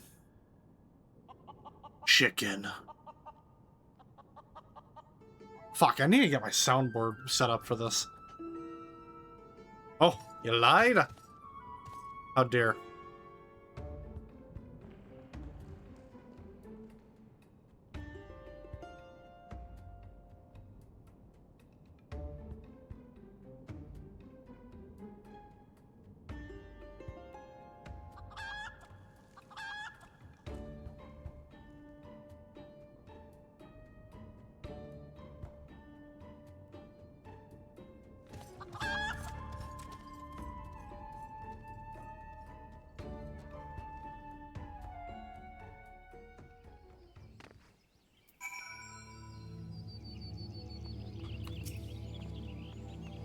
Well, oh, Sotark, have you seen Greg and his oversized avian companion? Lead me to them at once and we shall deliver the coup de grace together. I already did it, buddy. The battle has already been won? That is triumphant news indeed. Clearly, the lessons you have learned from me have not been for naught. And what's this, you say? The treaty blade lies hidden somewhere in the nearby wood?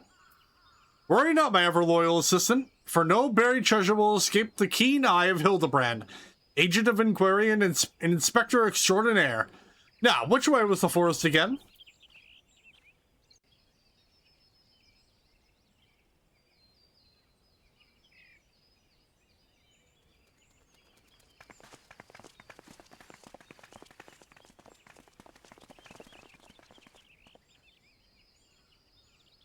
Sotark, what news of the Primal and the Treaty Blade? Oh, I dealt with him. Remarkable. I knew the Warrior of Light would emerge triumphant. Let us hope the Inspector Hildebrand enjoys similar success in fighting the Blade. Such design, such craftsmanship. At once bold and powerful, yet sensitive and refined. I believe I found the inspiration for my next masterpiece. Of course they're beautiful. They were the greatest treasures of lost Sildi. To think that they were locked away in the vaults of those that destroyed our homeland and dragged our ancestors' names through the mud. And just how did you come to know of these long-lost relics? There was an ancient scroll passed down in our family, left to us by our dear grandmother. It spoke of the 4 Warriors of Light, their 4 relics, and an incantation of untold power. If we could have wielded this magic of legend, Ellie and I might still have had the last laugh. Alas, speaking the words had no effect. Only a Warrior of Light can wield the power, or so the legend goes. But I wouldn't have to given to see it. The ultimate achievement of the greatest mages in this realm was ever known. And just what sort of incantation is this? The rain casts upon the doors of justice. The wise men whispers and verdict true. Azima's virtue shines down from the heavens. To complete the incantation, the Warrior of Light will then hold forth the Treaty Blade and speak, "Blade in hand, I swear unto you." The legends differ as to what happens next, but all speak of a great holy radiance shining down from the heavens.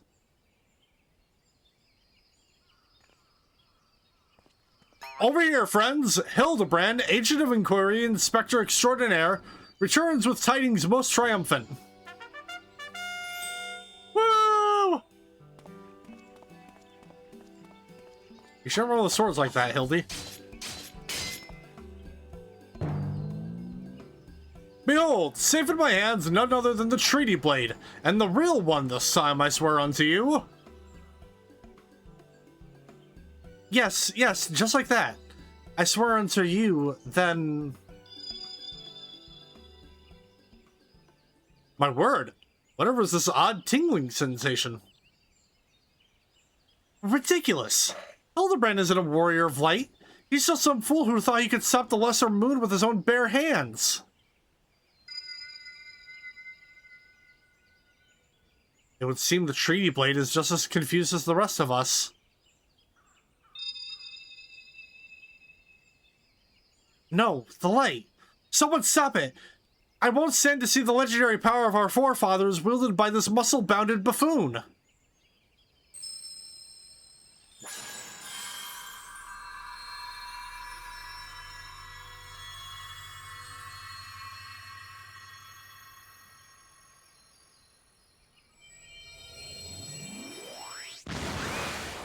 Oh, there he goes. Skyward ho!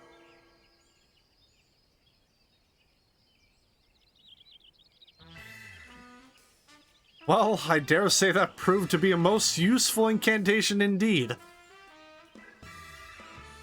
And so the light of justice that shone from the treaty blade banished the shadow, returning peace to the land. So the legend ended. I must say, I never expected it to be quite literally a beam of light.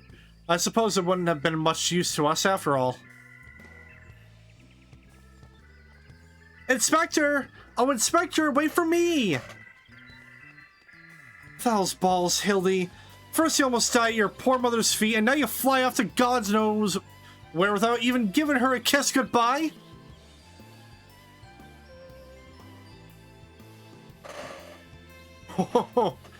It appears that a case of Wanderlust has once again struck Hildebrand, as it has many a Manderville man before him. Godspeed, my boy. When the day comes that you tire of mystery solving, your dear old man will be here to pass on to you the family art. So in the end, the Sildine incantation of legend was wielded by not a warrior of light, but a gentleman of light. Well, the treaty blade is some 6 centuries old after all. Perhaps it's not quite as sharp as it used to be.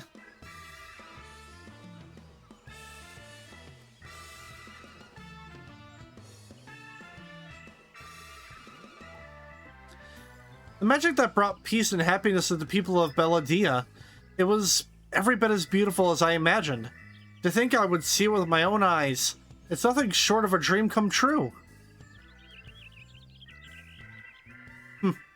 He bumbles and stumbles through yet another case, and still he manages to make a girl's dream come true.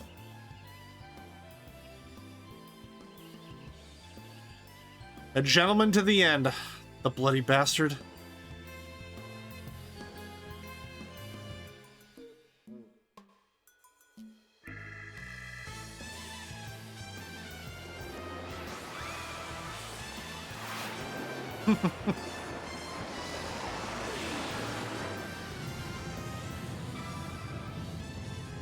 What's this?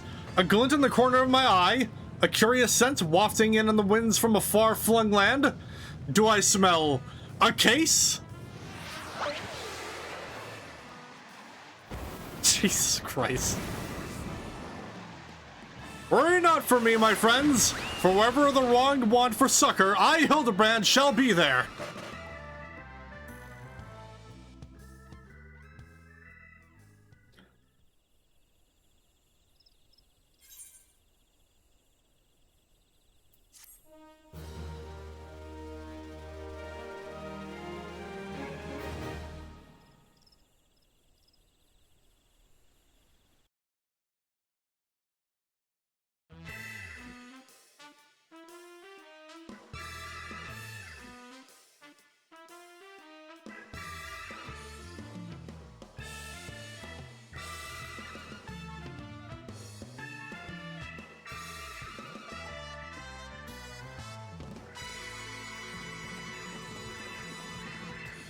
Hildebrand will return?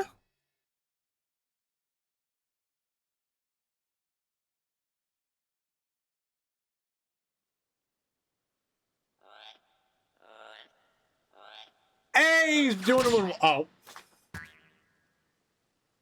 Rest in peace. Oh. Never mind, he good.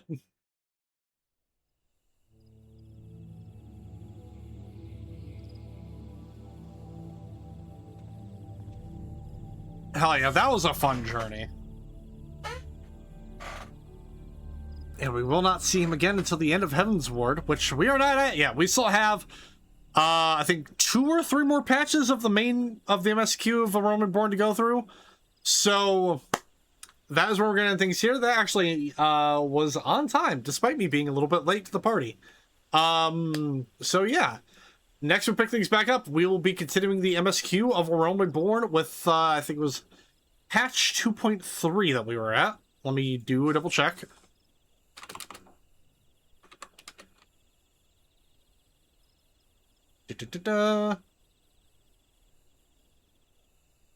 Some of the Astral Era.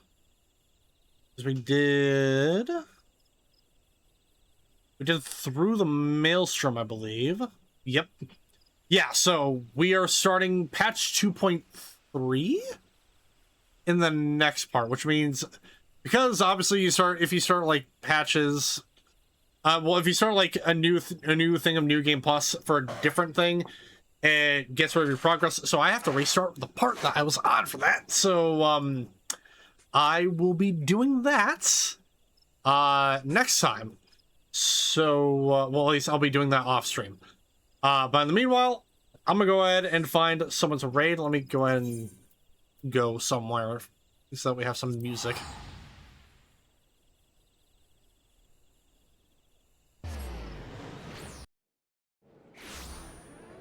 Yeah, that was a really, really, really fun time.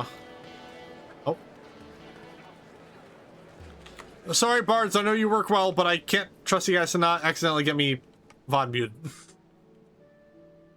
Alright. But, yeah. As for tomorrow's WPW. We didn't have a show last Saturday, so we're gonna have one tomorrow. That is for certain. But, let us see who was available to raid. Who do we got? Oh, hey, you know what? Iroh's currently on right now playing Borderlands 3. I haven't raided Iroh in a minute.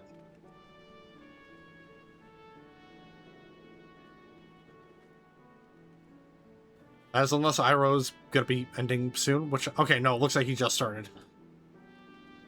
So let's go ahead and send Iroh all the love. And as I got this raid set up, just remember, everyone, if you guys enjoy what you have seen and you haven't already, don't forget to follow me on Twitch, turn on notifications for whenever I go live. There are links below from the Instagram, Blue Sky, and Threads, so you can email all stream updates and announcements that I have. There's also a link to my YouTube channel that you can subscribe to, because that is where I post the VODs for the Mount Blade Monday series, as well as I may play this idea for the channel, as well as WPW Saturday Night Showdown. All the fun stuff, go subscribe if you haven't already. And in the meanwhile,